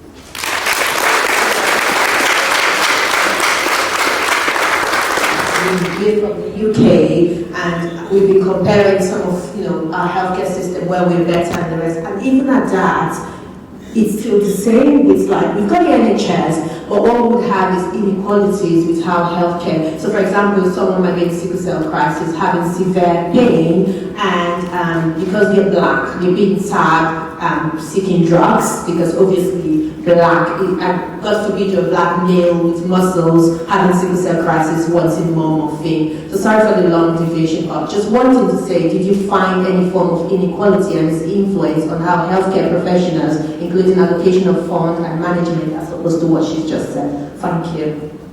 Thank you. Thank you so much for the 2 contributions. I think the first one also shows that there's still a lot of lack of access to healthcare, which is something that we found as a conclusion in our study as well. And that is one of many stories that reflect this reality that a lot of people are living in. and to address what it is that you were saying in regards to inequality as well. That was something that we found oftentimes in literature reviews. Many people living with sickle cell disease in the likes of America and also in some places in Europe, such as Denmark and France, also have reported, feeling as though if they, for example, present to the emergency department looking well kept, or they just come from work, they felt as though they may not have been seen sooner because they need to put on a front essentially or look as though they're in dire need in order to attain a type of level of care or even pain relief. I think oftentimes what a lot of people forget as well is that the primary or chief complaint with sickle cell is pain, and that is the hallmark of sickle cell disease, pain. So once you manage their pain and then you obviously get to the end of everything else, then that is one side of things kind of sorted. In regards to inequality and funding and all that sort of stuff, I think that is a very valid point, and I think it's something that we can often see. You may not see as much funding or you may not see as much efforts put into sickle cell disease in comparison to cystic fibrosis, for example, which is more commonly seen in Ireland due to the demographic backgrounds of people that are affected by it. One term that a consultant in hematology that mentioned to me with sickle cell is that it's considered an orphan disease. Oftentimes the people that make the difference are the people that are living with it and the community that it impacts. So right now I think we have to focus on a lot of community, amplifying the voice of patients, patient advocacy before we can get to a point of the government taking action. But the moment that they understand and they see that this is an issue and this is a main concern for a lot of people living in Ireland, I think that's when they can begin to put their foot down and help with these policies and funding and everything, which is something that we're also working on in the community. So we're hoping to definitely see some change in the future in regards to sickle cell management and access to healthcare for sure. But I think right now there is still a lot of inequality in regards to things concerning sickle cell, which is the unfortunate truth. I have a picture here. I was in the Royal College of Physicians 2 weeks ago in London, very historic building. I was delighted that the president of the Royal College of Physicians launched this book. It's called Stay Lab, Shift Lab, 10X, and this is what I'm proposing, and with many other people, is a completely new way of doing health. So I'll walk you through why I think we need this, and particularly what is this new way. So Abraham Lincoln, famous president of the US, he said, the dogmas of the quiet past are inadequate to the stormy present. So we are running our health systems on principles and designs that maybe were valid 50 years ago or 100 years ago, but those assumptions have changed. So I've been proposing this idea of Stay Lab, Shift Lab, 10X as a new policy, a new paradigm, and a new practice. I spent 30 years working for, I was privileged to work for global corporations. I was Global Digital Innovation Director for Intel. I was a Senior VP at MasterCard. And then I became the CIO of the Irish Health Service. I had digital transformation. And we had a lot of experience because COVID came, and I was in the fortunate place that we could do a lot of it with COVID. I think we were first in the world to have remote monitoring of COVID-19. We were first in the world to have real-time respiration rate measurement in our hospitals for COVID-19 patients, and one of the first to have telehealth. So Stay Lab, Shift Lab, 10X, I want you to remember this because it's just, we believe everybody, if you're innovating in healthcare, this is what you should be doing. So this is the book, but also here's a paper that I published earlier this year in the British Medical Journal in Leader, talking about this new theory of the business. So I haven't just streamed this up, we have a lot of empirical evidence that this approach actually works. So I'm based at Maynooth University, and every year we hold a summer school. I would love to see a lot of you next year at our summer school. It's in May. What I like about this picture, everybody is doing this sign. It's an X, and that stands for 10X. And what we mean is we are looking for digital solutions that detect disease 10 times earlier, allow clinicians manage 10 times more patients, 10 times faster. And this is kind of the explanation. So we want, in the first instance, we want to keep everybody well.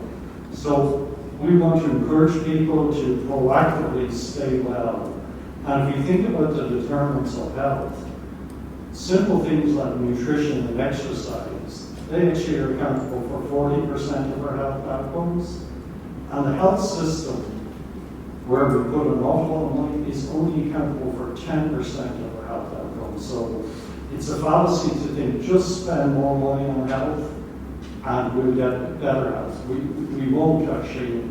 I don't go into the economics, but what we've shown is the marginal efficiency of capital in Ireland for health is approaching zero. So what that means is the more we're spending on health, we're actually not getting the return. So we want first to educate people and help them have better health. And then we want to be able to detect disease way, way earlier. And there are some amazing tools and devices that, I believe heart attacks in the future will be medical failure. We can detect well in advance that a heart attack is coming. And, through, of course, diet and exercise and drugs like statins, we can eliminate that. Shift left is about when patients get home or actually have to be hospitalized, and people will need to go to hospital at some point, but we get them home as quickly as possible. And then 10x is the notion that, as I said, we can do things 10 times better, 10 times cheaper, 10 times faster. Edward Shortlift wrote a great paper in 2000. He said, medicine and health is primarily an information management discipline. And if you as clinicians, whether you're a nurse or a doctor or a pharmacist or a physio, you will recognize that. And when we apply exponential digital technologies to this information management discipline, we can drive these massive productivity improvements. So this is state of shift at 10x on a page. Here in my bottom left-hand corner, this is what the theory of the business right now. We call this the rule of rescue. Very often we wait till the last possible moment to give care in the most expensive place, in an acute hospital. And doing something in an acute hospital is 10 times more expensive than doing it in a primary care center or in a GP surgery. And certainly very often stage 3 and stage 4 cancers are diagnosed actually in the ED department. We want to shift care up to the right here, where people stay well. And it's actually really unexpected that people get sick because they have the right behaviors, the right nutrition, and we're detecting disease early so we can intervene.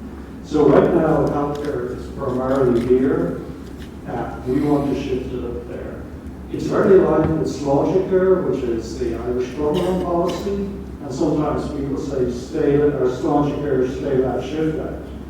Well, what has happened actually, and it's happened in the NHS as well, Slogicare talks about, moving to the left, but actually the resources have gone to the right. So in the community, I think we've just had a 13% increase in community resources since Slogicare started, but acute hospitals have gone up 50%. Administration has gone up almost 30%. So despite the policy saying the shift left, the hospitals are sucking all the resources. It's bad for patients, it's bad for clinicians. So we could do something totally different. This is where I work, the Innovation Learning Institute. I was able to found it in 2007. Michael Martin, who's currently our Taoiseach, he was the government sponsor. And we're all about shaping the digital future that works for all. And we're very pleased. This is Jerome Adams. He's one of the supporters of Stay Left, Shift Left 10x. He was the US Surgeon General under Trump and for COVID. And he now is the director of the Center for Health Equity. I know equity is a key theme of this conference at Purdue University. So this is what we're trying to do on the page. Why are we doing this? Well, health systems are becoming unsustainable, but there is an opportunity of digital as an exponential solution. What we're proposing is stay at shift left 10x as the strategy for fixing healthcare. Now, you might have heard of implementation science, because one of the big issues is there's lots of pilots, but getting them implemented at a broad scale is very difficult. And what we're using is something called Open Innovation 2.0. We call this innovation science. And this idea, concept of Open Innovation 2.0, came back out of our 10 years of European Commission research with many large companies and universities. And actually, I had the privilege last night, I launched a different book at the Royal Irish Academy called Managing Innovation in the Digital World. And what we're bringing to healthcare is an innovation discipline, a discipline for transforming industries. And we're hopeful that we can make great progress. We're also working on an open source digital health platform. We're working with the HSE, almost in spite of the HSE. We have 20,000 patients with very complex needs running on this platform. But who is working on this idea of stay left, shift left, 10x, and the need for transforming health? Well, over on my right, we've modeled something that happened in 1911. This was the Salt Lake Conference when the top scientists of the world came together to work on the big problems of the day. Sadly, there's only one woman, Marie Curie. But we've tried to replicate this. This year we'll run the 6th UN Digital Health Symposium, where we bring health, pharma and technology leaders from all over the world. And for the last couple of years, we've had some fantastic African health leaders attend, and we're hoping we'll have even more this year. But we have worked on something that we call the Manhattan Manifesto, which is about championing a new era of digital health through collaboration, cooperation, and change. And this is our vision of the new kind of health system. It's about people at the center. It's a shift from hospital to home. It's a shift from activity to outcome. It's all about wellness. And very importantly, it's about moving from passive patients to active participation and health as well. And we believe not only is this possible, but it's entirely necessary because our current health systems are breaking down. So I want to, before I finish, talk about the idea of a Copernican shift. So Copernicus, he was the person in the 1500s that said, actually, you know what, the earth revolves around the sun rather than the sun revolves around the earth. And that was a big problem. People didn't believe him. In fact, he only published the book, famous book on the revolution of heavenly spheres the year that he died. And Galileo, he took up this idea, and you know what happened to him? He was arrested, and he was under house arrest for the rest of his life. It took 150 years for this idea that the earth revolves around the sun, it's called heliocentric view, to take place. What we are proposing is 10 Copernican shifts in health. The first one is from illness to wellness. In Europe and in Ireland, we spend 97% of our health budget on illness and just 3% on wellness. That's nuts. We want to shift from analog to digital, like paper records. They might have been okay 200 years ago.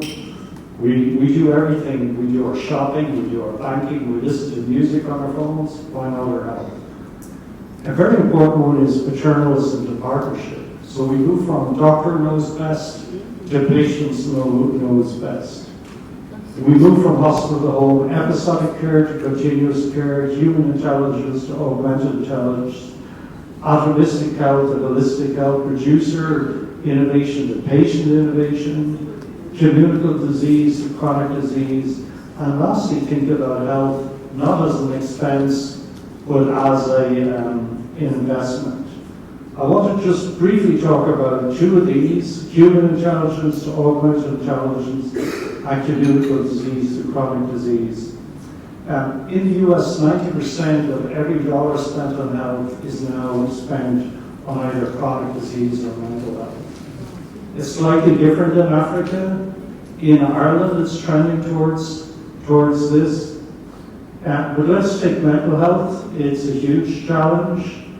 Limited access to therapy, high costs of traditional care. There's clinician capacity constraints and fragmented, unsustainable care models. I just want to give this as an example of stay left, shift left, 10x at scale. So increasingly there are now digital cognitive behavioral therapy apps, digital CBT. And this is a slide that was presented a few years ago by Ken Cahill. He was the CEO of Silicon Valley. This is a cohort of about 250,000 American patients that are moderately ill, measured by their PHQ-9 and GAD-7 scores. And in just 8 weeks, using digital CBT, this entire population moved into a healthy space. So 10 times faster, 10 times the volume, 4 times cheaper, and equivalent or better outcomes. So this is an example of how stay left, shift left, 10x can work at scale. And if this approach hadn't been used, I guess in some of these patients still might have been seen and their conditions might have deteriorated. So it's just an example of how this might work at scale. And we see what we call quintuple aim benefits. We see outcomes, we see cost and value, we see a much better patient experience. A patient doesn't have to wait, they can start taking this treatment immediately. Very important, the clinician productivity is improved. The biggest issue I see, and the big challenge, is to improve clinician productivity. Healthcare is the only industry in the last 15 years where clinician productivity, worker productivity, knowledge has actually gone negative. Every other industry has had improved productivity. So I think the challenge is we can have health workers work smarter, not harder. And we believe using this approach we can improve productivity by a factor of 10x. So here's just a couple of examples. This is a colleague of mine. As part of our UN symposium, we were showing some devices. We believe, I'm holding the mobile phone, this is the most important medical device of the 21st century, for sure. On my phone, I have an app from Youth Alto, and in a 1-minute facial video, it can give me 50 biomarkers using technology called PPG, photoplethysmography. We want to give everybody in the world access to their own health on their phone. So you on a daily basis can check, can I just check who has measured their blood pressure this morning? Okay, we like 2, yeah, good. If you get into your car now, your car is going to tell you, gosh, you're out of petrol or your front right tire is flat. We know far more about our car's health than we do about our health. But the technologies are going every day. We'll actually know how we're doing and we'll be able to react to it. We now have AI-assisted handheld ultrasounds that can help an untrained person do an echo test using AI in 3 to 4 minutes. And the outcomes are as good as somebody who has trained for 4 years. I have an AI-assisted digital stethoscope, and in 1 minute, it can detect AFib, it can detect heart murmurs, and already in the US, it's FDA approved, it can detect low ejection fraction. So this is stuff you need to have to go to a hospital for. In some parts of Ireland, there are 15-month waits for this, particularly in the West. Now you can do it at the GP surgery. And in fact, when we ran this event in New York 2 years ago, I had a cardiologist on the panel. He said he's now prescribing this stethoscope to the patients, so the patients are using the stethoscope. So digital is democratizing healthcare, and it's going to transfer, share knowledge, and I think there is great hope. And I'll just finish. AI is going to change everything. The cost of writing software is going down dramatically, and we're also going to see this explosion of apps. So thank you for listening. It's been a privilege to talk to you, and best of luck.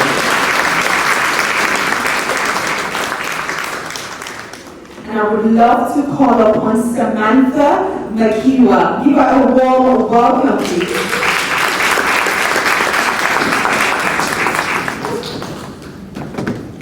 Good morning. So for our morning oral abstract presentations, our first presenter this morning will be Mr. Christopher Ivana, who is a public protectionist at the Department of Public Health for Dublin and Midlands region. He's going to do a presentation on a quality improvement service initiative on public health management of chronic hepatitis B. Give a round of applause. Okay, let's get straight into the presentation. This is our first presentation for this morning in terms of abstracts. I'm talking about a quality improvement service that we initiated in the Department of Public Health for Dublin and Midlands. It's about optimizing chronic hepatitis B management from the public health point of view. As we all know, hepatitis B is a public health disease of public health concern, and it has caused a lot of problems around the world, including here in Ireland. So I don't want to bother you with all these conditions and symptoms that accompany hepatitis B. If you go online, you're going to read a lot. I can refer you to a very trusted website. The HSC website has comprehensive resources on hepatitis B, and also the HPSC.ie, that is the Health Protection Surveillance Center, has a lot of resources on hepatitis B. But it's very interesting to know that in Ireland, over 92% of all the hepatitis B infections that were notified between 2007 and 2024 were chronic cases. Chronic in the sense that the virus has been in the system for more than 6 months, and it's no longer an acute case, it's becoming a chronic case. And the complication of such goes beyond just being chronic, because the person is not symptomatic anymore. So sometimes a lot of people don't know they are already hepatitis B positive. And so they can go on to develop liver carcinoma, they can go on to develop liver failure, and so many other complications. So you can read more about hepatitis B, is very important. The problem that we are having with hepatitis B is that majority of the cases that have been notified to us in public health come from outside Ireland. People that were born outside of Ireland. Specifically, Sub-Saharan Africa has the highest number of notifications that we have received. And this is because Sub-Saharan Africa, Southeast Asia countries, Eastern European countries are called endemic countries. Endemic countries in the sense that more than 2% of the population are positive. And this is very serious condition. Fortunately, in Africa, the vaccination of pregnant women against hepatitis B did not take root until just a few years back. While I was in Africa, I used to work with World Health Organization.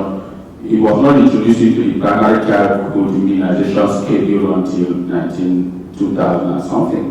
So a lot of pregnant women who were positive were giving birth to positive babies because they were not protected, and the babies were not protected on delivery. So a lot of Sub-Saharan African countries are deemed as endemic, and that applies to Southeast Asia. As you can see there on the screen, a lot of the notifications that we had between 2007 and 2024 were actually chronic, and they came from outside of Ireland. Only about 7% were Irish-born, cases. So the summary is right there on the screen, and this you can see this on the HPSC website, the Health Protection Surveillance Center, hpsc.ie. The details that they are not going to bore you with all of that. So now let's go to the intervention. Before now, we used to find out that notifications of chronic hepatitis B was haphazardly done, so to speak, from the GP point of view, from the laboratory point of view. And when these cases are notified, when they are picked up during blood tests, what happens to them? GPs are very busy, very, very busy. I don't envy them. So for them to now follow up on hepatitis B cases is another task that they might not have time to take on. So that was why we decided in public health to initiate this intervention to make sure that we enhance the management, not just of the cases, but also the contacts. Because contacts of hepatitis B are at risk of getting the infection if they are not already infected. So a lot of people don't have immunity against hepatitis B, and they cannot be identified because public health is not following them up. So that was why we decided to do that, and also to educate individuals about hepatitis B condition, the mode of transmission, and how to prevent it. And in addition, we completely enhanced surveillance form for surveillance purposes, and also we make sure that the contacts are being followed up. So what did we do? We decided to establish an MDT. Our team is made up of 2 health protection nurses. We do all the groundwork. We have a senior medical officer, public health medicine, a consultant in public health medicine in our team. We also have surveillance and epidemiologists to help us to do the collations. So we now set up standard operating procedures. We engage with stakeholders. We have a lot of stakeholders in this area. For instance, St. James Hospital is a big stakeholder in the management of hepatitis B. They have a dedicated team looking after hepatitis B cases. All the big hospitals around are stakeholders. We also have stakeholder engagement with SafetyNet. SafetyNet is a primary care provider that looks after people that don't have GPs, especially those asylum seekers and DOTPs in Ireland. So we engage with them, and then we decide to prioritize notification so that when they come into public health, we can decide to follow them up. So now this is a new process we have now in public health Dublin Midlands. When we receive the notifications, public health will make contact with the clinician, because we in public health, we cannot give the diagnosis to the patients. It is a GP, the testing clinician, that have to inform the person, look, your blood sample you gave last week has come back positive for chronic hepatitis B. After the clinician has informed the patient, we now follow up with the patient to do contact tracing and management. So when we now get the decision from the clinician, we now do contact the patients, and then we give prevention education, we complete the enhanced surveillance form, and then we carry out contact tracing and management. It's not just contact tracing, because after you trace the contacts, you identify the contact, how do you manage them? So that is where public health came in, because we have to do referrals to doctors, to GPs, and primary care practitioners for vaccination and serology. Now, so public health will now follow up with all the contacts. We refer them to their GPs for serology and vaccination, like I just said. And if the contacts have no GP, that is where our engagement with SafetyNet comes in. In the Dublin Midlands area, if the patient doesn't have a GP, or the contact does not have a GP, then we liaise with SafetyNet, and then they will vaccinate them as if they were going to be a GP. So now, 1 year after we initiated this quality improvement project, we decided to evaluate. And then we did some qualitative and quantitative evaluation to find out if we actually met our objectives. So we surveyed the GPs that have been working with us, and generally the outcome was that they are happy that public health came in to assist them, because this work is supposed to be done by them in the first place. They are so busy they can't take it on. So they wanted to continue. And then we also surveyed SafetyNet, and we got a very positive presentation, Mr. Chris. So now we're going to move on to our second presentation for this morning. I'm going to call upon Deborah Olemem.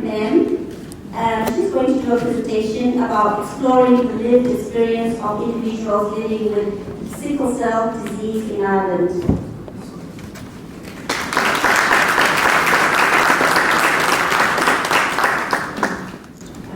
Good afternoon, everyone. My name is Dr. Deborah Olemem. I am a medical doctor, but I'm also involved in a lot of community work with Sickle Cell Society Ireland and the Rema Olemem Sickle Cell Research Foundation. And I'm going to be presenting a research project that we have completed on the daily living experiences of people living with sickle cell disease in Ireland, namely the psychosocial impact. I would also like to thank the supervisors of this project, which was the CEO, my mother, Esther Onalaman, and also Assistant Professor Dr. Marina Haber as well. So just some background and context. As you may know, sickle cell primarily affects sub-Saharan Africa and individuals of African descent, and also some in East Asia as well. So due to immigration, sickle cell has become increasingly prevalent within Ireland. So zoning into more sickle cell disease in Ireland, according to a study dated back to 2001, there was mainly people of Nigerian, Angolan and Congolese descent with sickle cell in Ireland. And the demand for sickle cell disease services has also increased in Ireland due to the increased rise of people living with the condition and being born with the condition in Ireland. So we noticed when we were preparing our research that there's been a lack of Irish-based studies dedicated to sickle cell disease in Ireland and the impact it has on people living with sickle cell disease in Ireland. We noticed that there was a lot of studies from the UK, from even some areas in Europe such as Berlin, Denmark, and also America, but we could not find enough evidence or research related to people with the condition in Ireland. So this graph just shows the rising demand of what it may look like in the next 10 or less than 10 years for sickle cell in Ireland and adult services. At the moment, from data that we could find, there was just under about 300 people living with sickle cell disease in Ireland. There's projected to be over 500, if not more, within the next 4 years. So our literature review focused on sickle cell burden, namely in 5 different areas. We looked at health and psychological impact and the different challenges that people face in regards to this. We look at family impact, so the stressful sides of things, the financial aspect, and limited support systems. We also looked at education and employment, so the significant disruption to opportunities. Was that prevalent? Was it not prevalent amongst these individuals? And also the gap of policy and evidence, and also healthcare experiences and access to healthcare as well was something we looked at a lot. So that's how we then began our study. And we began to explore the daily living experiences of people with sickle cell in Ireland. So what did that look like for them on a day-to-day basis? How did these physically impact them? How did this psychologically impact them? And what barriers were there existing to their access to healthcare? And how could these services also be improved? We also looked at their support systems and how it can be enhanced, or how we can identify and address the different needs that remain in those support systems as well. And not to go into too many technical things, but it was a qualitative study, and we use reflexive thematic analysis as well. So on to our participants and how we gathered this. So we had 18 adults aged 18 to 30, all living with sickle cell disease in Ireland and having some type of education or some type of work which they were pursuing, whether that was undergraduate or postgraduate studies. Exclusion criteria includes those that were hospitalized or receiving acute care at the time. And our recruitment process took place in 2024. We had 7 participants recruited, and in the end, a total of 6 participants were involved in the study. So it was a small-scale study, and the sample allowed us to delve into the details and the experiences of each individual person, and whether or not they aligned or were misaligned as well. So in terms of our data collection and analysis, it took place in 2024, within the space of about a month. And it was one-on-one interviews with researchers and the interviewees as well. And we used a lot of literature reviews and studies from UK and US literature as well. Now onto our patient profiles. We had 3 male and 3 female participants, most of which were in undergraduate studies. All of them have completed, one was in secondary school studies, and then a few also were involved in their master's programs. And this is more a table kind of just showing the comparisons between all of our participants. So we had 3 male, 3 female, all between the age of 19 to 25 in the final sample size, 4 of which were working, and half of those that were working were also involved in full-time work as well. So our results of our study showed, in terms of our first theme, which was access to healthcare, that there was a lot of different doctors seeing patients sometimes and being followed by patients, and they felt like this was a problem in terms of the continuity of care.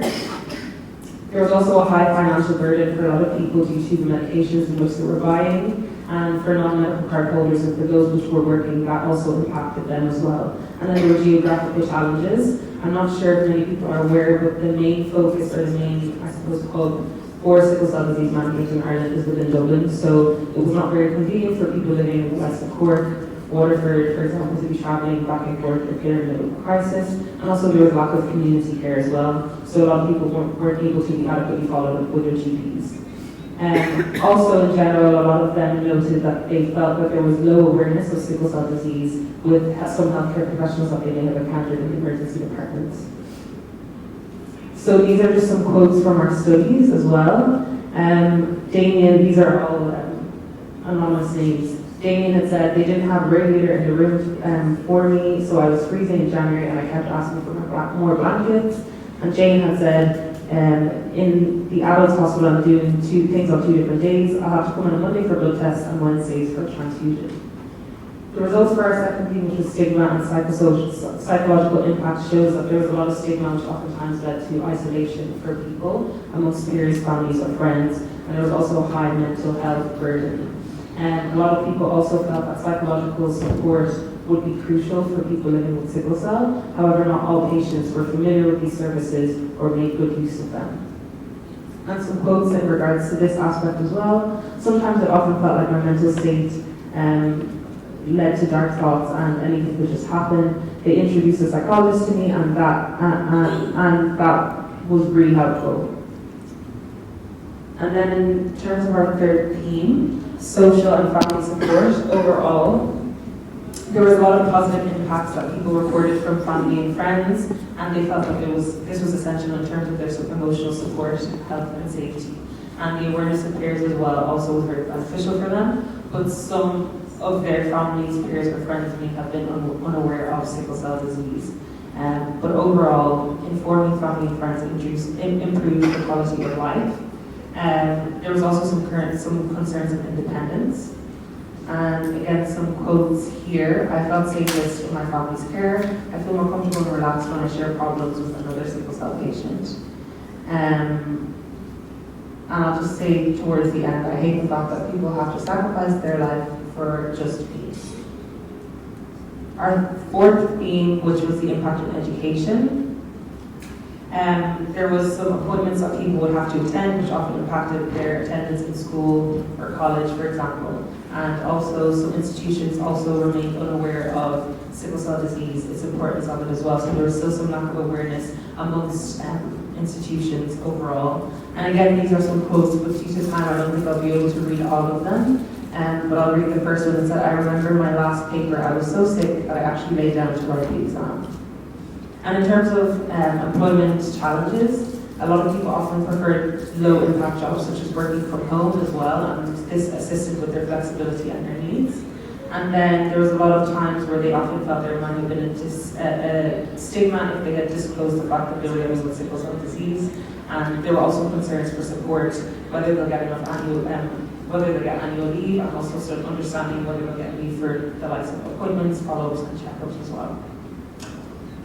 So in conclusion, healthcare to access often had high costs and also challenges as well, especially community challenges overall and in adult services. There was also psychosocial impact. Some people also reported concerns of anxiety, depression, and stigma, which they felt impacted them heavily mentally and psychosocially. And then also in terms of education, they felt as though those that were frequently hospitalized also disrupted their academic progress.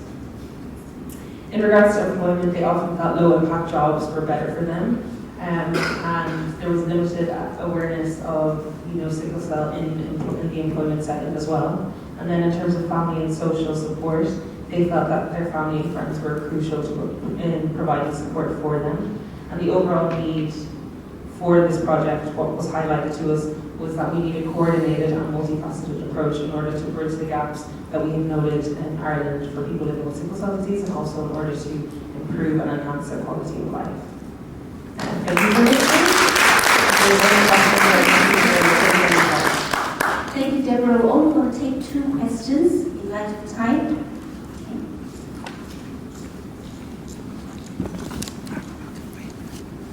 Thank you so much, Dr. Deborah.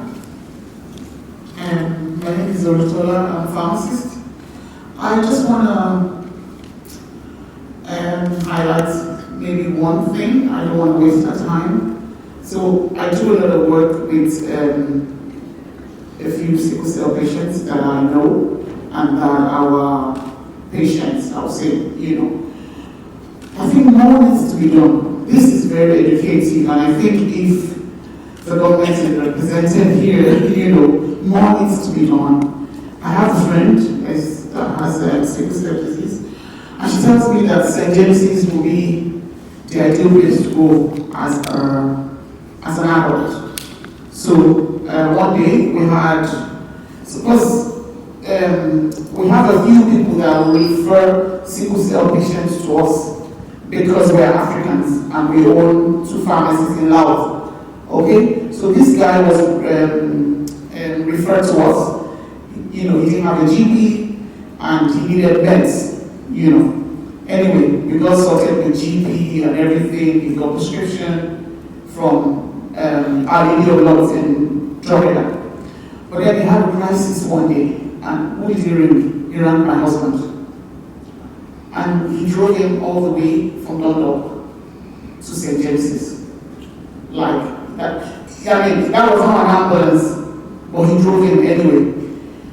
What I want to point out is, someone has said to him that if you call the ambulance, you'll be taken to Our Lady of Lourdes, and you'll be left there. Because they might not understand what you're actually going through.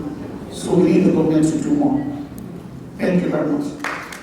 And then the response was positive, although the pressure of work was high, because that's another extra layer of public health work that was added into our job description. And then from the patient perspective, the patients were very happy, especially for the opportunity to get their contacts to be vaccinated, especially the sexual contact, because if the husband is positive and the wife is not immune, she is at an increased risk of getting the virus from the husband until she has immunity. And if she's not even aware she's a contact, then the risk is even higher. So the patients were very happy that public health had come in to intervene to ensure that their contacts were tested and vaccinated if they don't have immunity. Questions, please. Thank you.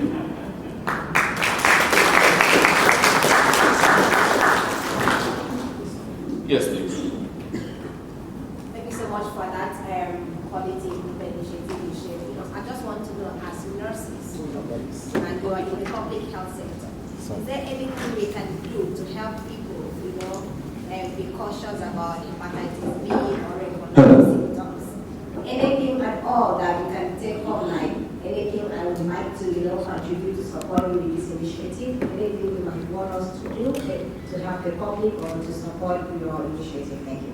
Yes, we want all healthcare workers to be aware of the risk of getting hepatitis B, not just for their family members, but for themselves, especially healthcare workers that are involved in, exposure-prone procedures. If you are taking blood and you're not wearing the appropriate PPE or protection, you are at risk of getting hepatitis B if the patient you are taking blood from is positive. So as a healthcare worker, you have a higher risk. Before coming to us, I used to work in the operating theater. And in the operating theater, as a theater nurse, we are at higher risk because needle stick injuries are very possible during surgery. You have to put your hand to make sure you are aligned before you suture, and you can even prick your finger. So, as healthcare professionals, it is advisable that you get tested. If you don't have immunity, please get the vaccination. Complete immunity is obtained by taking 3 doses of the hepatitis B vaccine, and that gives you full immunity to protect you as a healthcare worker. Then your family members. The more we talk about who took my mic. Thank you. Sorry about that. Yeah, the more you talk about it, because my time was up. No. This man is not a good man. Okay. The more you talk about it, the more awareness is being created, not just for healthcare workers, but also for family members of healthcare workers, and even your patients. At every opportunity you have, tell your patients, get tested. Not just we have a whole suite of projects, blood-borne, the BBVs, all the blood-borne viruses, hepatitis B, hepatitis C, HIV, and everything. So tell your patient, get tested. The earlier, the better.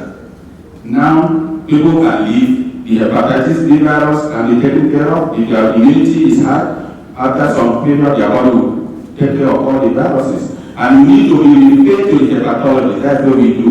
We refer these patients to hepatologists in the hospital so that they can have a liver scan, they can have viral loads to see the amount of viruses in their blood. If it is high, they will give them treatment. If it is not very high, they just monitor them every 6 months. And before you know it, they are clear the virus. So, as healthcare workers talk to people, tell them about it. Let's talk about this thing because a lot of people don't know about it. Thank you. Any questions?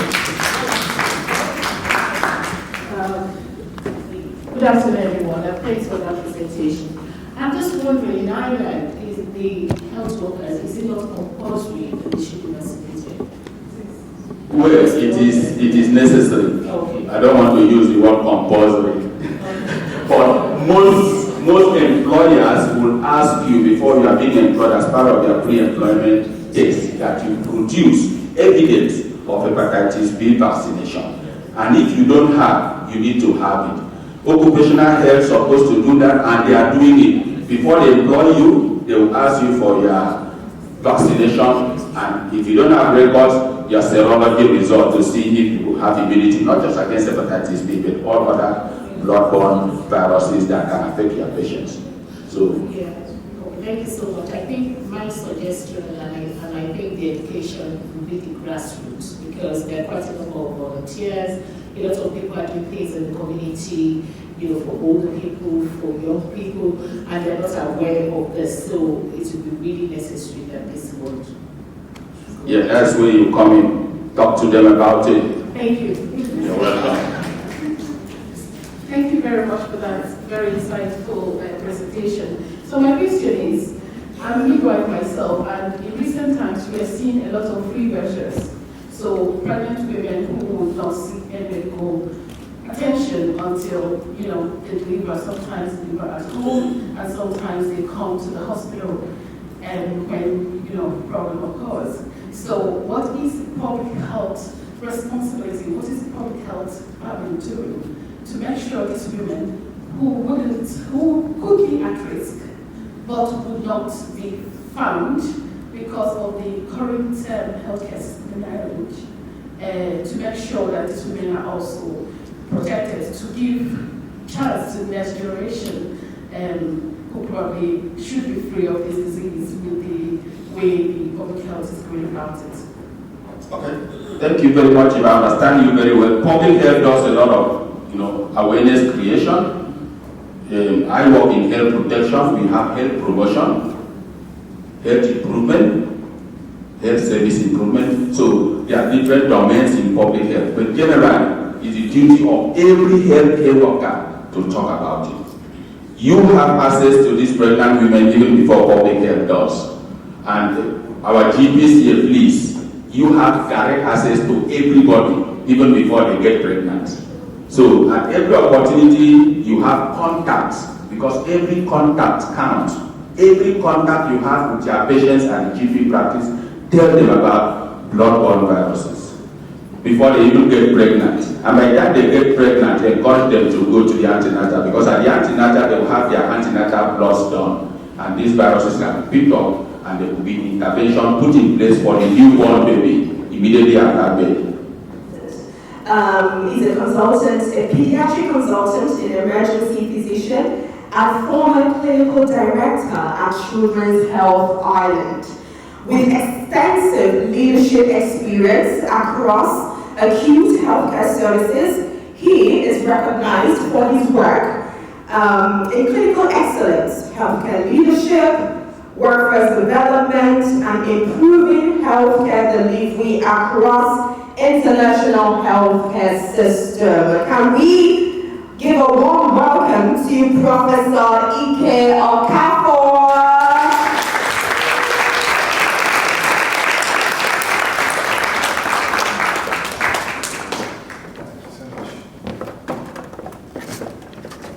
Thank you so much. That was very flattering.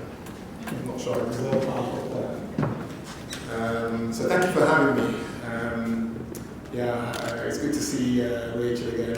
I've known Rachel for a while. I've known her since I was a registrar in Cromlin back in the noughties. That shows my age. She has done excellently well. We're all very, very proud of her. Thank you for inviting me to be your keynote speaker today in an area that I'm very passionate about, and that is healthcare improvement, healthcare leadership, and the future of healthcare. We live in a very uncertain world, in which we're touching on that. These are headlines all within the last 6-7 months, all right? Choose any area that you want. So healthcare is already globalized, and in that globalization of healthcare, there are both challenges and opportunities, all right? So what we have to do is to acknowledge that healthcare has a global impact on us, on everyone else, all right? So let's take one. America, a huge donor, a huge funder of international health. All of a sudden, political change and all that changes, all right? USA is scrapped, PEPFAR is reduced, and because of a political change, hundreds of thousands of people can't get access to retroviral treatments in parts of Africa. So things that happen in one part of the world affect others. So healthcare is transformed, and that's what I want to highlight first. All right? An Ebola outbreak in DRC in the last few months. Again, healthcare is global, it's transborder. So infectious threats happening far away, if we ignore them, they could affect us in the future. I mean, we've seen that with the West African Ebola crisis in 2014. We saw that with SARS, and the big one, of course, is COVID. So it is important that we pay attention to what's happening in other countries. We mentioned the international shortage of healthcare workers, and that's going to worsen. The WHO, they project that this will continue right up until 2030. That's where it's supposed to be the absolute worst. And I know many countries are strategizing on how we can improve that. And there are many ways we can improve this, both through technology, improve training, and different pathways of care. But that is a major problem internationally. We look at technology and how fast it's changing, AI, new therapies. So there is a lot happening. I haven't even mentioned the environmental threats. I mean, the weather of the last few weeks has brought in its own challenges.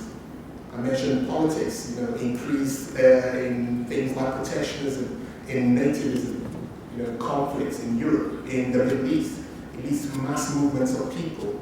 It leads to instability. It leads to pressures on host countries with migrant health. So there are so many things.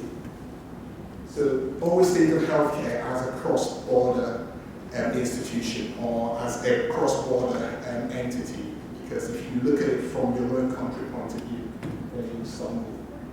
But then in this there lies a lot of opportunities, and that's what I am going to talk about. I'm going to look at 3 key areas: innovation, workforce, and of course, equitable healthcare, safe and equitable health. So the world is changing rapidly. The most rapid change I've ever experienced has been in the last 10 years. Maybe the COVID pandemic adds to that sense of a lot happening in the last one. Maybe if you remove that, it's been like this all this time, but I just feel like there's a lot happening. Things have shifted so quickly. As a leader, constantly having to predict what the future threats and what's coming. So, if future of healthcare across borders means a lot to different people. It may mean how do we empower well-trained staff across borders to make it easier to access well-trained healthcare staff.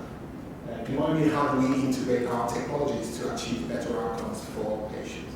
How do we improve healthcare so that patients get safer and better quality healthcare. So why has it become a strategic imperative? Well, there's the demographic and health challenges, and I have stated some of that. So we are looking at 3 different things happening. We're looking at increased aging of the population. People are living longer, and that's a good thing, isn't it? It's a good thing. We all want to live longer. When you live longer, you inevitably have more health challenges, and there's a bigger burden on the health system to take care of you throughout your old age. Also, chronic illnesses, we're better at treating them. So a lot of people who have died with certain illnesses now are surviving. They are relatively healthy, but they're not completely healthy. And that means that they are going to need ongoing treatment for the rest of their lives. That's an increased burden. We're also seeing a lot of demographic shifts, lots of movements of people, forced and voluntary movements. And that means that we are seeing in different countries a change in the demographics. They come in with their own health issues, so new diseases, rare ones that previous host countries have never seen or haven't seen in large volumes. They're now seeing them in larger volumes. So we have to address that. We have to be ready for these things. So, and then healthcare workforce issues. I've talked about that, and how we ensure that we have a security in healthcare workforce. And I'll talk about that in detail. Digital health intervenants, health security. So again, I mentioned infectious threats, but it's not just that, it's also environmental threats. So cross-border initiatives helps us to manage a lot of these threats, and we have to build on that. And again, the last thing that I'll talk about is the clinical audits and research networks and how that helps us to improve care and enhance the quality and safety of the care that we give. Innovation. Let's talk about innovation. When we talk about innovation, what comes to your mind? What's the first thing that you think about in innovation in healthcare? AI, is it? Who thinks AI? Yeah. I have this dream, like, I think that in the near future, right, we won't need as many hospital beds as we have now. Because hospital beds are expensive, aren't they? The HSE, that's 2022 figure, costs about $1,200 to keep a hospital bed for a day, for 24 hours. My colleague says it's the most expensive hotel we have. And it's very significantly more expensive for critical care beds, like CCU and ICU. So what if we could manage most patients out of hospitals? We don't need that many beds, right? They have some kind of a wearable, like say for instance, something like a watch or a bracelet. And with that you can monitor not just their vital signs, but some of their biomarkers as well. So you have a control center that has 1,000 patients on your screen. And then you have a way of actually predicting those patients who are going to go downhill and how quickly they will, and you can bring them in there for enhanced treatment. So it is, that is possible. It is, even now, we can do a bit of that. So there are things that we can do when we have the right innovation and everybody's thinking in the same way. Anything else that comes to your mind when you think about innovation? Robotics, good. So people can actually be distant to where the patient is. So you see it in countries where they have a spread of the population. Scotland is a very good example where you have some islands that are a bit distant and harder to get to. In such places, you can have a surgeon who is in a tertiary centre doing surgery on a patient who could be in a general hospital, but who has the kid. And that is, it's exceptional, isn't it? It's fantastic. Anything else? People. People. Good. People. the key one. You know, that's a better. I say to people that the main currency of healthcare is what is the patient. The secondary currency are the people, the workforce. All right. So again, if you have a highly trained, highly empowered workforce, then that is part of innovation. But innovation is not all good. All right. And I'll talk about the other things that can come with innovation. AI-powered diagnostics. I mean, I keep telling my friends who are in radiology that they'll be the first medical specialists to lose their jobs to AI. I'm sure they will be, because already there are very, very good AI systems that can report a lot of findings on plain X-rays and on other imaging systems. So that is important as well. And treatments. The advancement in treatments in the last 10 years has been massive, massive. In terms of gene therapies, in terms of ADCs, cell therapies, messenger RNA technologies. So there are so many new treatments that are coming out. It's hard to keep count. So a lot of conditions where in the last 10 years would be near fatal. Patients are harmed, all right? But if innovation goes right, patients benefit from it. That doesn't mean we should shy away from innovation in healthcare. It just means that we have to strengthen the checks and balances. We have to improve the environment on which innovation occurs. All right? So the first thing is proving the clinical need for a certain innovation. So having the clinical need and being able to test it and being able to provide the academic structure that is needed to do that. And it can mean the use of patients and patient data. It could be the use of synthetic data. It doesn't matter, but you have to prove the clinical basis and the validity and the safety of any innovation first of all. And then the regulation. So no matter how shiny something looks, we always have to be cautious. Don't rush into things. You always have to make sure what we're going to do is safe. Right? And I know people in the pharmaceutical industry, in the health tech industry, they do like to rush things and they're happy to rush things in.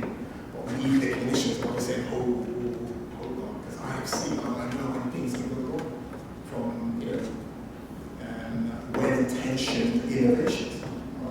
So we have to be careful and we have to make sure that the regulatory processes are in place to make sure that it works. But of course, the marketing and the business part of it, ensuring that there's some kind of maintenance, there's a feedback. You are able to report if there's an issue, and that is an effective way of callback. Field safety notices and all that comes in under the marketing and business. And then make sure that the technology to keep it sustainable and going is there as well. All right. So healthcare innovation is uniquely cross-border. And Ireland has very unique enablers and that will kind of put us in the leadership. I think Rachel has touched on that. We are kind of blessed in a way in Ireland in the sense that a lot of what I've described already exists to a large extent. So we have a very vibrant tech hub in Ireland. I'm sure you all know. We have a very vibrant biotech hub in Ireland. Right? We have good academic institutions in Ireland that are at the front line of good research. And I have been involved in this, and I've seen it, and I know it's exciting. So we are involved in so many international trials. We are involved in so many groups that are doing good things out there. And that's really, really encouraging. Right? So we are doing well to a large extent. But I'm going to say this, right, that our public sector environment has not been a leader in healthcare innovation. Right? We have been fairly slow in some aspects of it.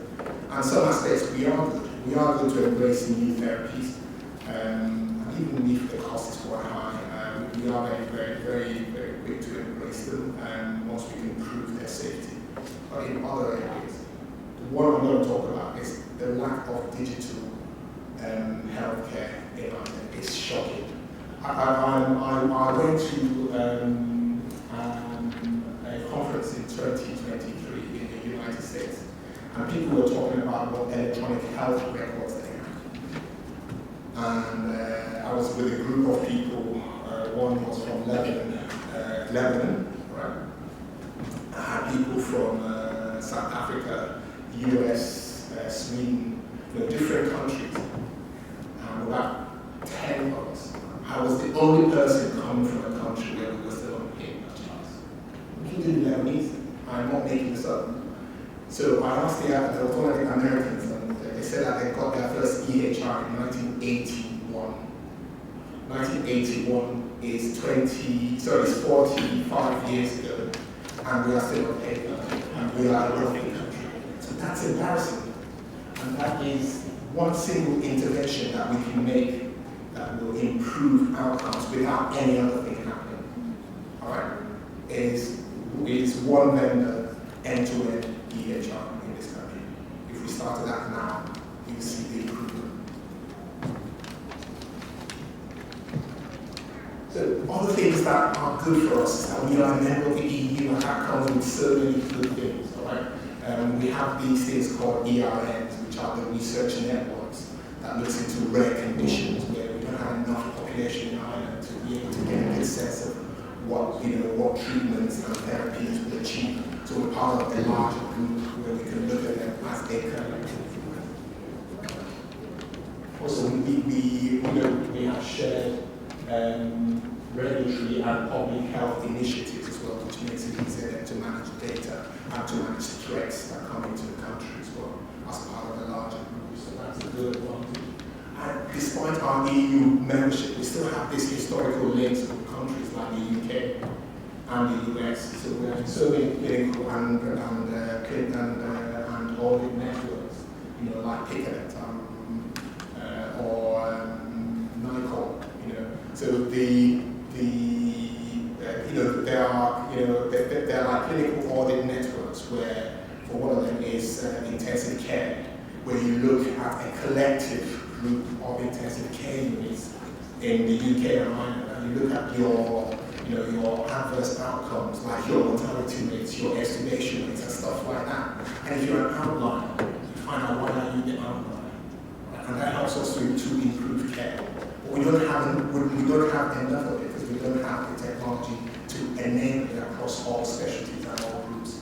And that's one thing we need to work on. Benchmarking improves healthcare. If we can benchmark with other units, if we can benchmark with other countries, it helps to improve care and outcomes. Innovation and research. So I'm going to jump a few of these things. I've just been given 5 minutes. So I'm going to go to workforce there. So I've talked about this. So we are facing an international health crisis. It's actually worse in the global south than it is in the global north. In the global south, the healthcare per thousand of population in some countries is shocking. So there is a global shortage of healthcare staff. There are many factors that influence this. The cost of training healthcare staff for many countries, for many poor countries, is prohibitive. There are many large countries that only have 2-3 medical schools. And for those medical schools, half of them leave and go to other countries to work. So, and then when you add in the stresses, the increase in the chronicity and severity of illnesses, the well-documented burnout of frontline clinical staff. This has been documented in all countries. This is one of the most fascinating things, pre and post-COVID. And it has been shown in multiple countries that now there is an increase in clinician burnout. And then of course you have your geographical disparities. And there's a lot more admin work involved now, as mentioned. Ireland. So Ireland is fairly dependent on internationally trained healthcare staff, especially from my staff. About half doctors and half of the nurses are internationally trained. And there's a large one as well in other areas that are in healthcare, like pharma, like research, or like biotech. So international staff still face challenges. So one area that we can improve is to make it easier for staff to move across borders, while also ensuring that countries are able to train people adequately indigenously to meet the target. That's so important. We're going to talk about equity and quality of healthcare. I'm a big fan of Sponge here. I don't know if you all know about I am a big fan of it. The framework, the concept is very, very sound. Some of the enablers aren't there yet, but we are in the right direction. And I think healthcare should be delivered as close to home as possible by the most qualified person at the right time. And I think that's the aim of the should aim. And I think we will get there. And a lot of it needs some cross-border working for it to work, not just in terms of innovation, but also in staffing. Also, we have to address social inequalities. No matter how much innovation you do, how slick you are with your workforce, unless you address certain social inequalities, your healthcare outcomes are going to be what they are. So we have to look at children, our people with these issues, people who are from other countries, people who are poor, people who are homeless, and people who have a disability. They are still excluded, and their outcomes are still worse off than others. So we have to. And I am happy to say that there is a lot of work in our policy level to do this. I know the National Inclusion Health Framework is very sound. And then the National Intercultural Health Strategy. Now, they launched the first, and the second was from 2017 to 2023, and there's no third one yet, so that's due soon.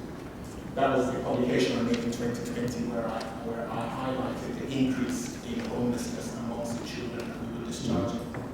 And I'm sad to say that 6 years after, it's gotten much worse.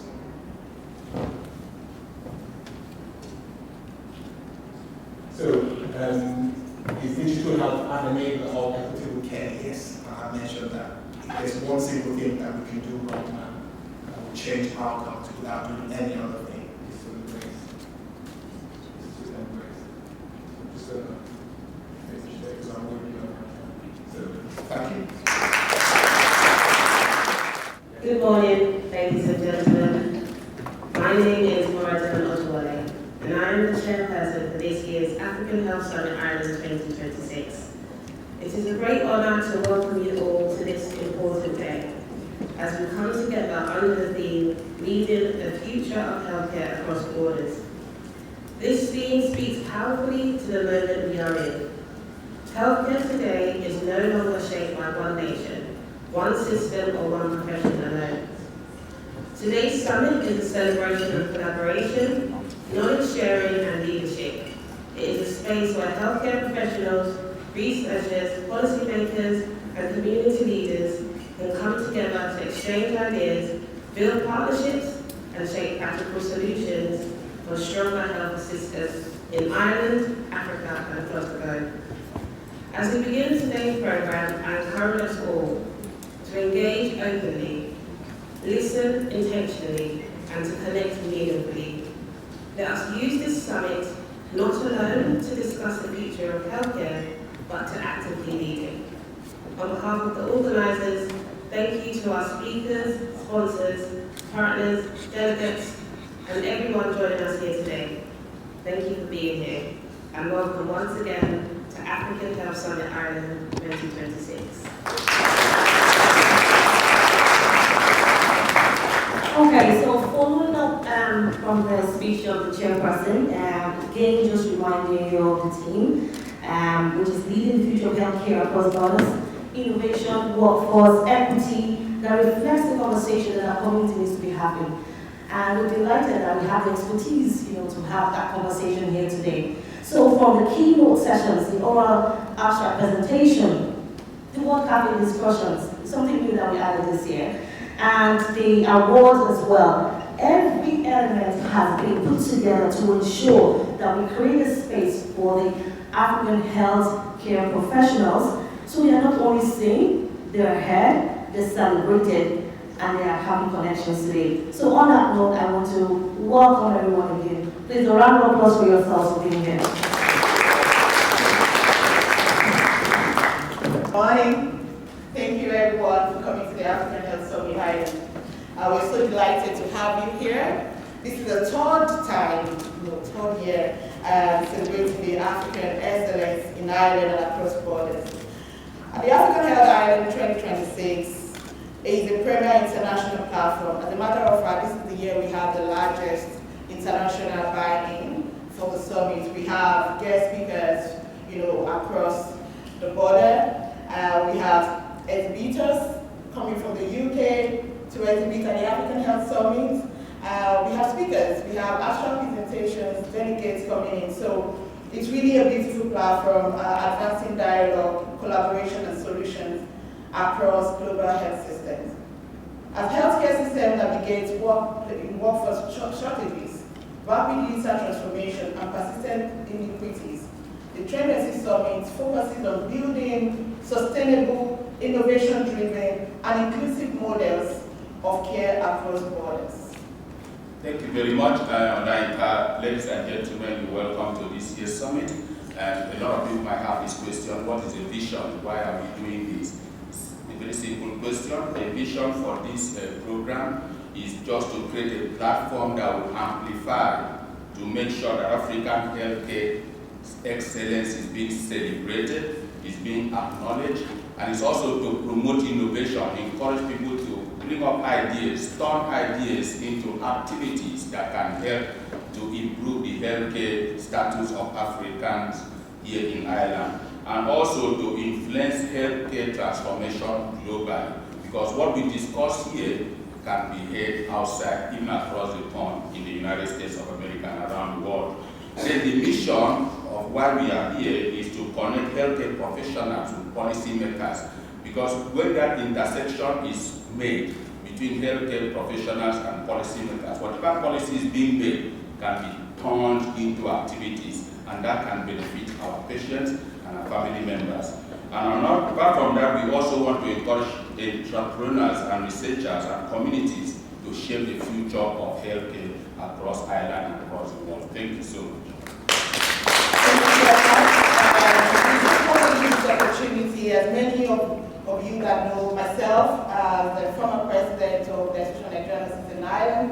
I think 6 years now. We started 2020, the rejuvenated version of the association.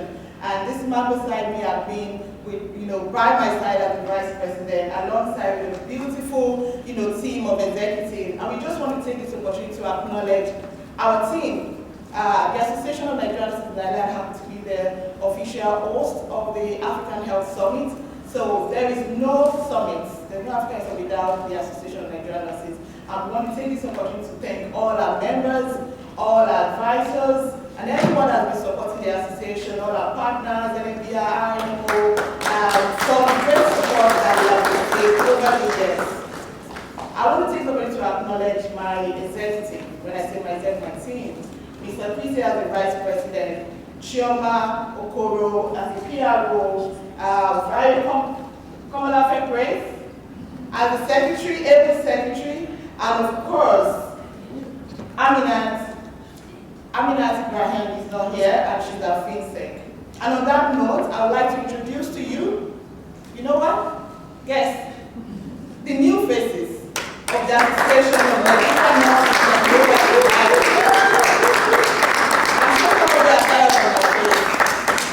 So welcome with me the president, the new elected president of ANMI, Tolulope Ahmed.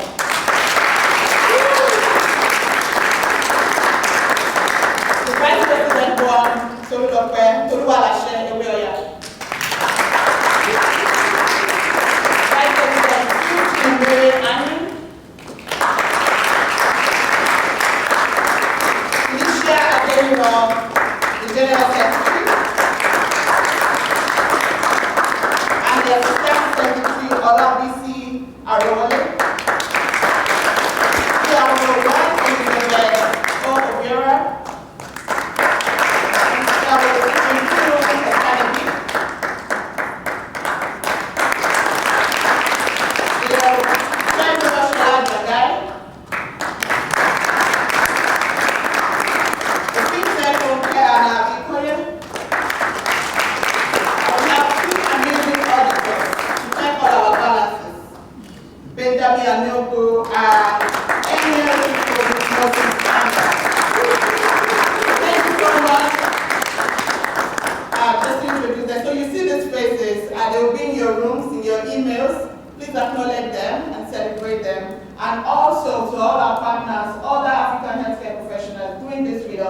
because there is no healthcare without a team. We know this already, so we are a team and we are working together. Thank you very much. Thank you very much. Thank you very much. Amazing. Thank you all. And well done to the new team. Congratulations to you all. So next on the agenda, I have a special someone in the room. Do you want to guess who it is? Any guesses? You know. Oh, no, it's not here. So, but before I introduce her, I would like to read highlights about her and her career. So, she is the Chief Nursing Officer in the Department of Health, Ireland. She has been in the post since June 2020. She was formerly the Deputy Chief Nursing Officer, leading on nursing and midwifery policy for patient systems, safety and governance. She's a registered children's and general nurse, and while she specialized in pediatric critical care initially, she has extensive clinical and managerial experience spanning 30 years in Ireland and in the United Kingdom across a wide variety of clinical areas. So we are welcome the wonderful, amazing Rachel Penna.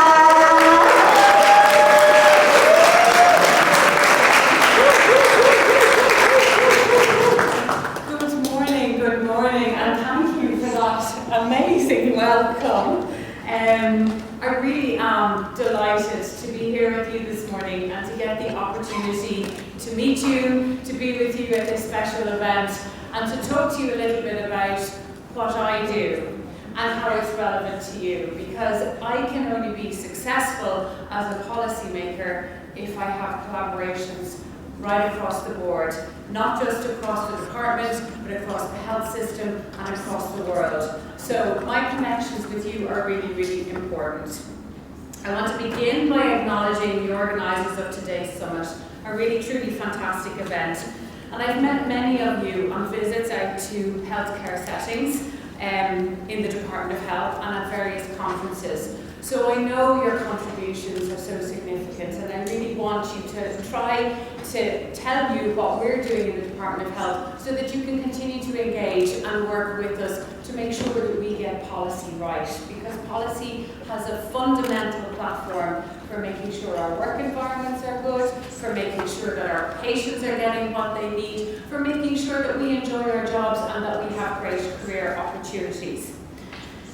So the summit presents an excellent opportunity, and for everybody that has travelled here today to have open dialogue, new learnings, to create new connections and maintain key partnerships, which is a really, really important part of what we all do. As the Chief Nursing Officer in Ireland, I have a huge amount of work to do with an amazing team on nursing and midwifery policy. But I also have the opportunity to work with, influence, develop and be part of health policy in a broader sense. I have policy responsibility not just for nursing and midwifery workforce, but for medical workforce, for health and social care professional workforce, and for all workforce across the health system from a policy perspective. I also have a responsibility for patient safety. Now those are not disconnected, they are very connected in the context of policy. So in that whole context, we share many common values with the African nations. We have a very similar commitment to providing quality to patients for care for the jobs that we do. We have a belief in equitable access to services. And we have an understanding that people are at the heart of healthcare delivery, no matter what we do, each of us. Solutions to healthcare challenges cannot be developed in isolation. It is through events such as this where we can collaborate, listen, and have a shared commitment to building a health system that is sustainable, equitable, culturally responsive, and ready for the future is what we're all about. The theme of this year's summit, Leading the Future of Healthcare Across Borders, could not be more timely. Congratulations to the organisers on having such a relevant theme for today's conference and summit. We meet at an extraordinary time of global health change. Internationally, health systems are grappling with workforce shortages, with conflict, with rising demand, with demographic shifts, with accelerating pace of innovation, and in the recent weeks we can see the devastating impact that heat is having, particularly across our European neighbours. But we also have a great opportunity, an opportunity to reshape how we work, how we lead, and how we provide care. And that's where policy comes into play. Ireland is no exception. We are evolving at a fast pace, and internationally educated healthcare professionals, many of whom come from African nations, are essential to that evolution. All professionals are valued as members of our healthcare workforce, and of course of our society. And we are strengthening work teams through international experience, be it clinical, linguistical, cultural expertise that enhances care for everybody, enhances work environments, and really is reflective of our multinational population in Ireland now. And I think the fact that we have become so integrated with an international workforce has really kept us at the forefront of change and of innovation and being able to respond to need. Ireland's health system has always been shaped by migration. Much of it about Irish nurses and doctors leaving Ireland. But in recent years, in recent decades, it's more about having that diversity in our workforce, being a country of destination where people want to come and work, where we have developed good integration across borders. Thousands of nurses, midwives, doctors, healthcare assistants, allied health professionals from African countries are working across our hospitals, our community services, our mental health teams, our maternity units, and our primary care networks. And many of you bring perspectives shaped by different health systems, learning about different cultures that we wouldn't have had here in Ireland decades ago, different ways of understanding health and patient needs and patient care. The diversity of opinions that I meet and hear in my daily work, the expertise that I see that's demonstrated, and a culture that must be recognised as being a significant asset to our healthcare workforce. Our patients are benefiting significantly from the diversity that we have today in our workforce, and policy needs that to capitalise on actually achieving better and more in touch patient care. Diversity, however, must be matched by a system that supports integration, equitable treatment, sustainability, and leadership from within.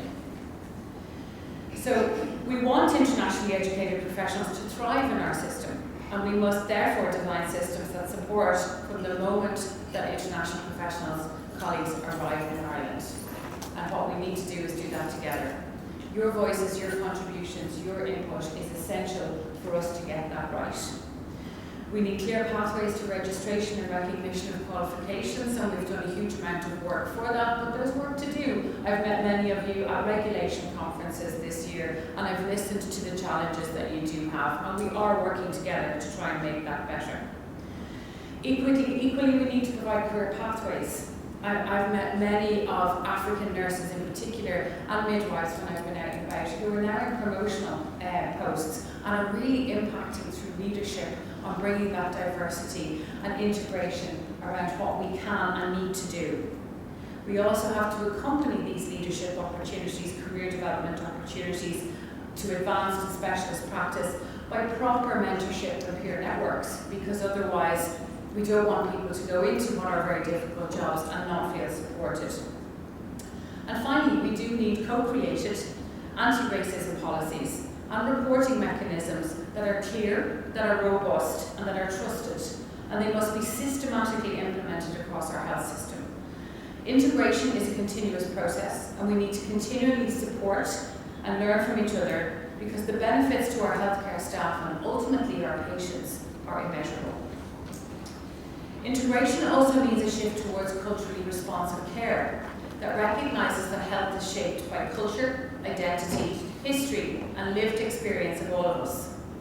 The shift requires us to challenge assumptions, to confront our own biases, and to create environments where every staff member and every patient feels seen, feels heard, and feels respected.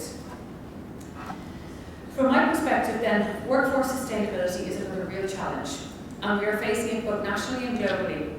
And from a policy area, we can't just look at the Irish workforce. We have to look at the European workforce and us as part of that.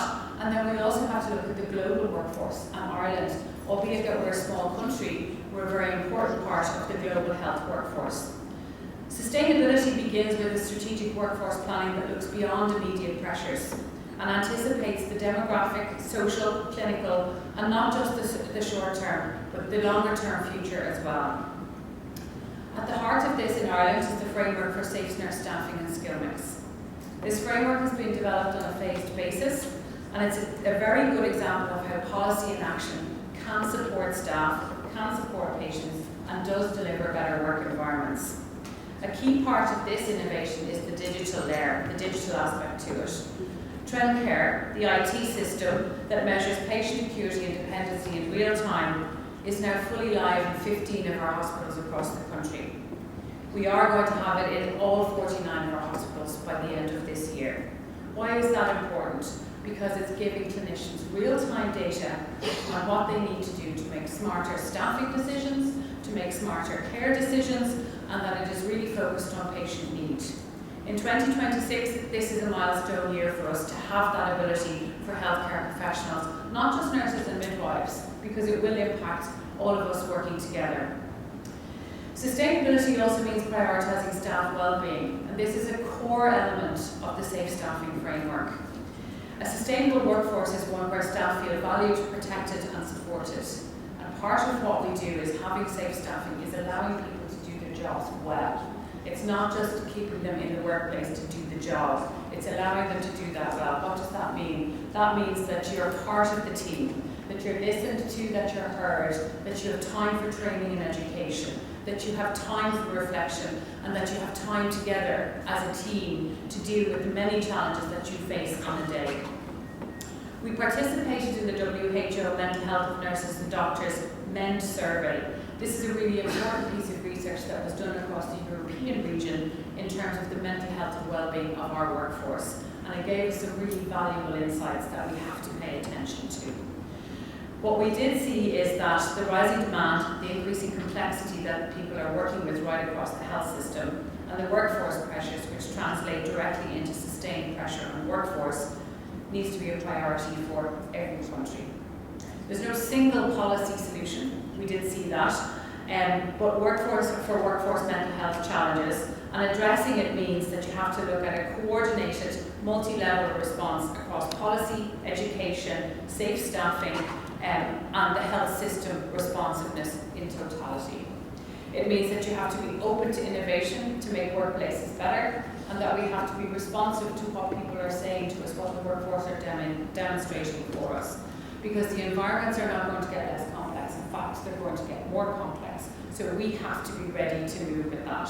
And from where I am since 2020 in the policy world, that is done through collaboration, working with people, summits like today, to be able to listen here to the very real challenges that are out there. This information, this feedback is gold dust for policymakers because it does inform what we need to do. It does also require supportive leadership that normalises staff seeking help and support when they need to. And we've got to encourage and support our leaders to have time to do that. And that's very difficult. Having spent 30 years on the front line, I know what it's like to be in a demanding work environment. So these considerations in terms of what we're doing in the Department of Health for workforce planning, in December last year, if you haven't seen it, the Minister for Health published Ireland's Future Health and Social Care Workforce Plan from a policy perspective. It talks about how we need to plan better because we have a significant reliance on international workforce, as you will all know. That's not going to change. That's not our policy. We want to keep that diversity. We have benefited hugely, and that's going to be our policy going forward. We are building more training places for our own training places here in Ireland. We have to do that to become domestically stable. But again, we have such an international community in Ireland that that is actually going to benefit us hugely as well. We're going to continue to build our workforce. We're going to invest significantly in our workforce over the next 10 years to make sure that we have a much more sustainable workforce to rely on right across the health sector. We're going to optimise performance. We're going to do that through advanced roles. We're going to do that to make sure that professionals can work at the top of their licence.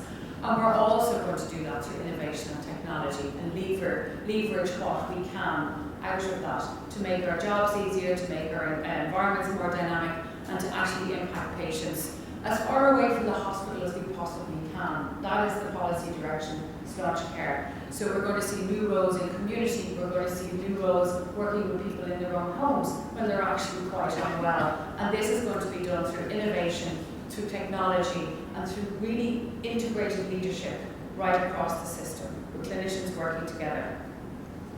This means an emphasis on improving work environments, supporting work-life balance for people, understanding and expanding career progression in the necessary ways, and tailoring approaches across to different professions working together at different life stages of care that is required. We will aim to retain staff by making them feel valued, and we have to continue to work on that, and provide opportunities for personal and professional development as you move through your careers. These pillars cannot be implemented in a vacuum. We're very aware of that. And as I said before, leadership from within is going to be critical to our workforce and our survival in terms of the policy, because our policy is actually quite ambitious. We're recognised globally for the work that we're doing on our workforce, for the integration approach that we have taken, and for the diversity that we are showing in terms of delivering patient care. But leaders are actually the engines that are going to drive that inclusive, future-ready workforce system, and they determine whether innovation and equity become part of our normal day. They determine whether the realities of policy are going to be made possible or whether they're going to stay in the aspirational box. We can do all of the shiny policies that you want. We can write fabulously evidence-based policy, we can give clear direction, but unless we have the support, the ability to implement policy, none of it will work. None of it will be as important as we think it is. And it takes so much input to develop policy that it's a shame if we don't actually embrace the opportunity that we have. Before I finish up, what I would really like to, I hope that you've got a sense of where we're going with that, but another really key area that we're focusing on is virtual care, technology-enabled care, and this has to be driven. This is one way that all clinicians can embrace innovation in a safe and supported way. There's lots happening in legislation in Ireland, there's lots happening in policy, there's lots of supports in place. But what we really need is that innovative clinical thinking, that partnership that's going to bring the reality for patients into focus and work with us. We're going to create opportunities for nurses, for pharmacists, for health and social care professionals right across the system to be able to come up with ideas. We've got the Spark program already, but in workplaces we're going to have leaders who are going to have to be able to enable this through clinicians and support virtual initiatives for patients and technology-enabled care for patients with that leadership. We've got advanced practice, not just for nurses and midwives, very well established in Ireland and working very well for nurses and midwives over the last 10 years. We've now got it for health and social care professionals. This is where a real partnership comes into play, where we've got opportunities for clinicians to take leadership right out to the point of the patient in an advanced practice way, working to the top of that fabulous training that everybody has. This is really, really important, and if you're not getting the opportunity to do so, I suggest you seek your managers out and say to them, why can't we do this? You'll have all the ideas, and we should have the leadership and capability in the system now to enable that. I want to leave you with a final thought. The future of our healthcare system will not be determined by budgets, although it seems to be the focus of every conversation. New technologies are national policies. All of that, as I said, we can have as much of it as we want. The important supports and the key drivers of any reform is you. It's us, is you, working together. Encouraging and supporting the workforce to embrace innovation, to invest in the workforce sustainability, that's our job, to drive the money towards where we need it to be. In order to do that, we need to engage with yourselves, we need to hear your stories, we need to hear your ideas, and we need to hear your experience. I really do wish you every success with your conference, a fantastic theme, fantastic speakers, and a great lineup. Thank you for your leadership, and thank you for the extraordinary contribution you make every single day to our health system. We're really welcome.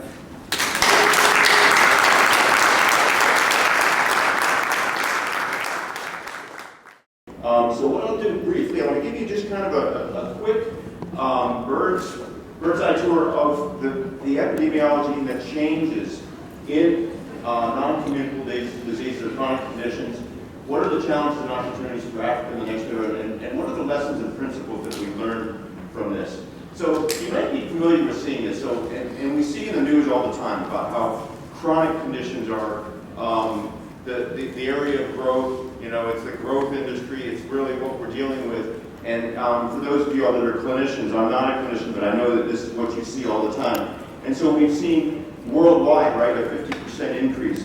Now, we should recognize that this is the number, this is a set of health statistics. It's basically the number of years of life weighted by disability that the world loses due to chronic conditions, right? In other words, if we didn't have all those chronic conditions, it would be down here at the bottom. So when you see a growth, it means that chronic conditions are doing more damage over time.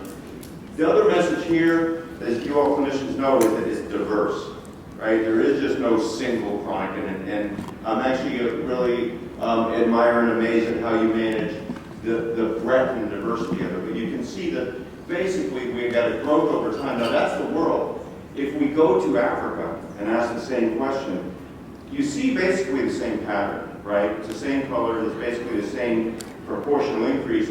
But if you look at those numbers and you see the growth, it's almost a doubling, okay? So what it means is the rate of change of this big problem, this big challenge, is much faster in Africa. The same would be true in Southeast Asia, many other parts of the world. But that is a stress on systems big time, right? If it's a health system that evolved and was set up to do things different, and now it's got all of these problems growing at a very fast rate. So that's part of the challenge. Now I mentioned it's diverse. What this does, these things are called tree maps. I don't know why they call them that, but basically what it does is it's a way of taking the overall sets of conditions that populations deal with. And over here on that side, it's all ages. And what it does is it sort of blocks it into the proportional damage caused by the condition, okay? And the message here is that in Africa, it's still a dual problem. It's a problem of classic infectious maternal-child conditions of malnutrition, and on top of that, new chronic conditions. So the new chronic, non-communicable are those sections in blue, and that stuff might be this, stuff that we're familiar with, CKD, ischemic heart disease, stroke, and so on. But you can see this dual burden, and this is what Africa has to deal with. Now, if we move to the adult population, though, it starts to look a bit more like Western Europe and other places. So if we take that left side, if you take that left side and you were to recreate that for Western Europe, you would see the blue way over there, and you see the brown would just be a small segment.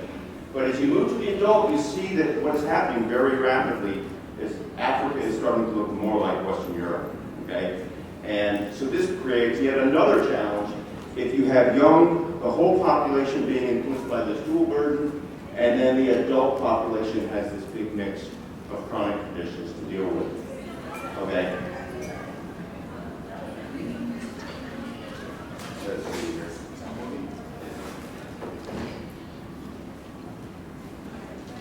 Okay. There we go, no worries. Okay. All that said, there's a common, I think, a misconception that sometimes gets spread, partly by our statistics, but also partly, and that is that everything's going bad all at the same time. And in truth, in most of epidemiology, you always have a good news, bad news story. And in fact, when we say the problem of NCDs is getting worse and worse, it doesn't actually mean that the incidence rate is getting worse. What it means is that our overall burden is getting worse. If you look more specifically at what's happening, at least in high-income countries, but perhaps also in Africa too, you see reductions in cardiovascular disease incidence, okay? You see huge improvements in cancer survival. You actually even see decreases in incidence of cancers. But at the same time, if the population is aging and the survival with those conditions is increasing, you have an increasing proportion of the population with these problems, okay? So it's a reminder that we may be doing the right things, actually. Our preventive practices, preventive approaches and policies may actually be working, but it's not necessarily resolving the burden. Some ways it's actually making it worse. If we look at the big improvements in cardiovascular disease, there's actually no real mystery why that happened. Long-term improvements in blood pressure management and in detection, management, control, long-term improvements in cholesterol, huge improvements of smoking over decades. Those are the things that really made the difference there. And so we wouldn't stop doing that, but as we do that, we have people living longer, and then therefore we have this growth of chronic conditions. So we need to recognize when we see all this that it's more than just chronic conditions are getting worse. It's actually a very nuanced story, and this really gets us to kind of some of the basics of epidemiology, which is that our health statistics are really all like a bathtub, if you will. And that we have this drip, that's the incidence. That's the incidence of new conditions. And that's our best way, most sensitive way to understand whether we're doing a good, whether we're preventing them. Okay, but at the same time, the prevalence or the proportion with conditions is also affected by what the mortality rate is. So if we are expanding lifespans, we're keeping people alive with conditions due to whatever approach, we're going to see an increase in that prevalence. And that's really what, that characterizes a lot of our chronic disease burden right now, particularly in high-income countries. We're less clear in Africa because the data is not as good, but it seems to be a problem there as well. So briefly, I'll summarize that when we think about the chronic disease problem, it's not just a problem of growth, it's a problem of change, or it's a challenge of change, right? So we got large reductions in mortality, greater lifespans are part of the story here. You can have a situation where incidence, the rate of new cases, is actually declining, but at the same time, the prevalence is persistent or even growing, okay? Another byproduct is the growth of what we call multimorbidity, or really preferably termed now multiple long-term conditions, is a growing concern really worldwide, is that you have more people with multiple conditions creating yet another burden on the health system. And then all the while, even if we're being successful, let's just say we're doing a better job at reducing cancer risk, reducing cardiovascular disease with diabetes, we can see reductions in diabetes incidence in some places. There's always new problems coming up, and that's the reality of population health. Mental health, addiction, maybe you have successes in a given condition, but it's a youth onset, an earlier onset that's occurring. So there's plenty of job security in this space, unfortunately, and actually this is what it makes for a very complex story at the time. Social factors are cross-cutting determinants on virtually everything here. And the last key point here is that everything I say here, there's big variation by place and type, okay? And what we do, the context matters for all of these things. Now what if we turn to actual? What then, in addition to everything I described, what are the challenges there? And you all are likely to know this better than I, but I mentioned the double burden of disease. Systems that are built for infectious diseases, now managing NCDs. Traditionally vertical programs, right? Programs developed very strong to deal with HIV, malaria, other problems, but they weren't adapted to deal with multiple conditions. Lack of primary care networks, late diagnosis and initiation of efficacious treatment is a challenge. Socioeconomic disparities in health literacy is roadblocks to preventive care. Out-of-pocket costs. The powerful medications that work for a lot of conditions now can wipe out a person's salary, yearly salary, in a lot of conditions. Nutritional insecurity. So the dual burden of actually having not enough food, but also another case of having plenty of food but not good food. And then finally, rapidly changing environmental risk. Okay? When we back up and we think about the conditions that lead to chronic conditions in the first place, that's a diverse set. And I'm using the term environmental risk in a very liberal way here. There might be the air we breathe, the water we drink, but it's also the food that we're exposed to. It's the social characteristics, our education, and everything else. So that's the story. Now, what did we learn from this? What will optimize chronic disease prevention? And, excuse my misspelling there in the last one. What would a population-based prevention look like? And I'd like to just kind of propose 5 or 6 principles, recognizing that chronic conditions, as diverse as they are, that your optimal prevention program is probably going to be condition specific. But if we take a big picture view and look at these as a set, what are the principles that are going to apply to all of them? The first is that we want to look for efficient conduits. And what I'm using that as a term for, you might treat the term risk factor more commonly, right? But that's what are the factors that make people more likely to go on and have these conditions. But I like to think of them as conduits, that the best ones to focus on are ones that are going to influence multiple conditions, right? So we focus on tobacco because, well, it influences lung cancer, but that's not the only reason we do it, right? We know that tobacco affects many, many cancers, cardiovascular disease, and that's why if you take the same health statistics, the big pooling studies of epidemiologic studies, and when they distill those risk factors down and then rank them, you see things, you see blood pressure at the top of the list.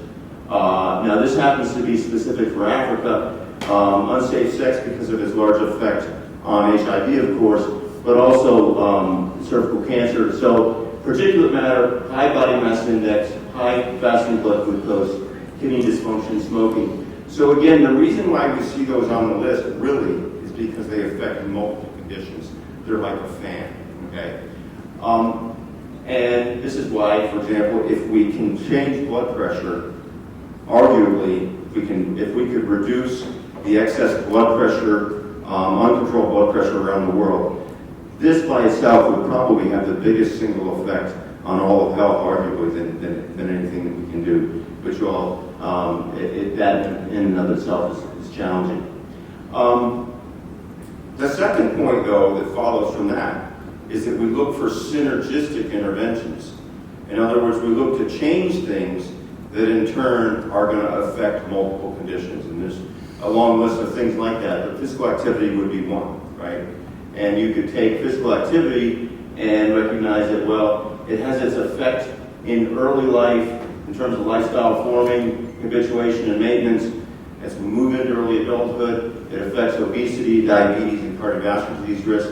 Later in life, it might not matter so much for those, but what it's doing is it's maintaining function, reducing falls and fractures, reducing cancers. So physical activity is just one example, but the point is we want to look for synergistic interventions. Other examples of synergistic interventions would be structured lifestyle programs. I was fortunate to work in the UK for a few years and see that I think they probably have the most provocative approach to tackling chronic conditions through structured programs outside the health system that are nevertheless connected to the health system. I don't think there's any country anywhere that is actually as organized about really tackling chronic conditions through lifestyle programs, and they have a whole list with diabetes prevention program being one of their strongest. The next principle I'll raise, and the example here I have is diabetes because that tends to be my area, but is that we need to think of prevention as something that occurs across all stages. You know, in the old days, there's, you know, somewhat of a dogma that you would see that prevention is about preventing a condition from ever occurring in the first place. Now, you could argue that that's a goal of primary prevention, but us in population health, I really think we need to think about prevention across the whole spectrum. Very few of us are going to get to the age 80 without having something along the way, right? And especially now that we really think of remission or actually improvement of quality of life with conditions as a goal, that it's fine for us to think about and accept that prevention can be primary, secondary, tertiary. Maybe we should get rid of those terms, but the point is that prevention really applies across multiple stages. And this is an example, this is just the example of diabetes where we can think about working on risk factors to prevent incidence in the first place. We can think about targeting people that do have risk factors to prevent incidence, or we can think about targeting people with diabetes to prevent the complications that follow, or finally to prevent the accumulation of lots of conditions.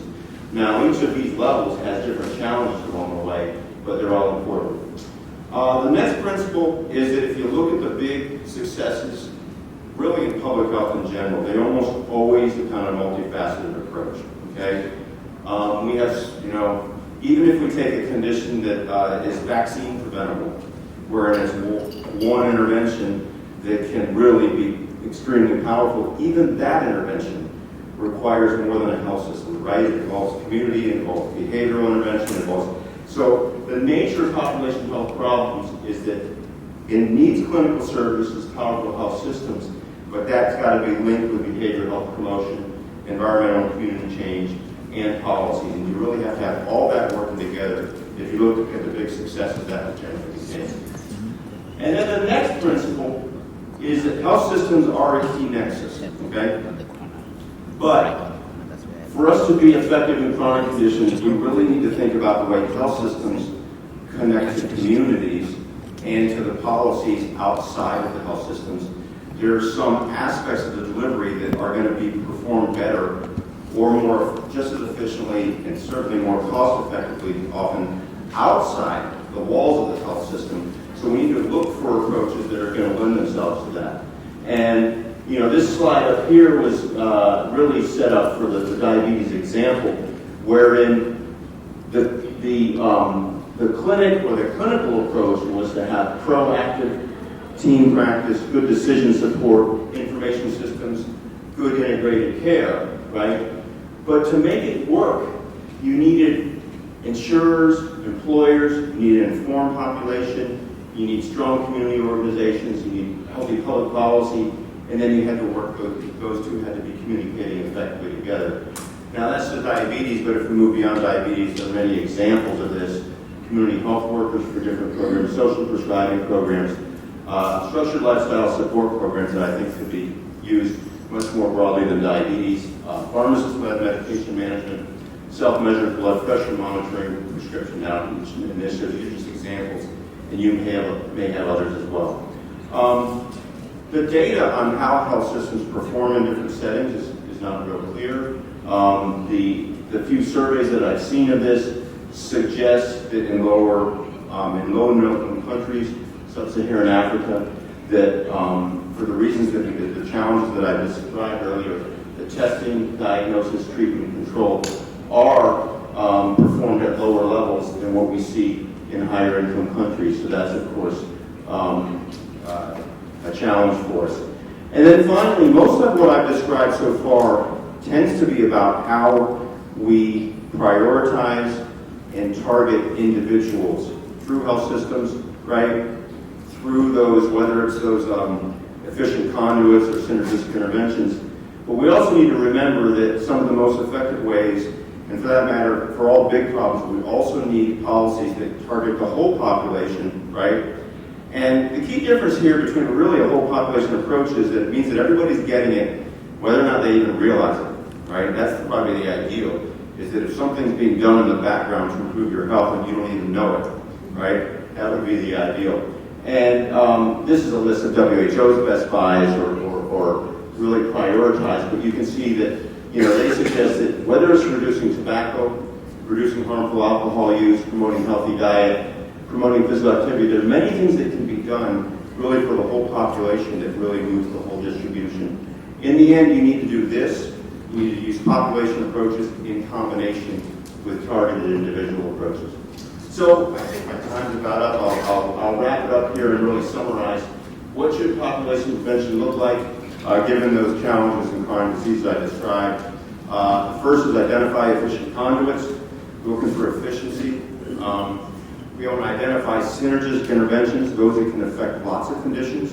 We'll kill lots of birds with one stone, if you will. We want to apply prevention across all stages of risk and disease. We don't want to be exclusive with regard to stage of disease. We want to act through diverse multi-tiered avenues of action, link health systems to communities, and we ultimately want to support all of that with effective population-wide policies. So thank you again for, it's been really a treat to be part of this today, and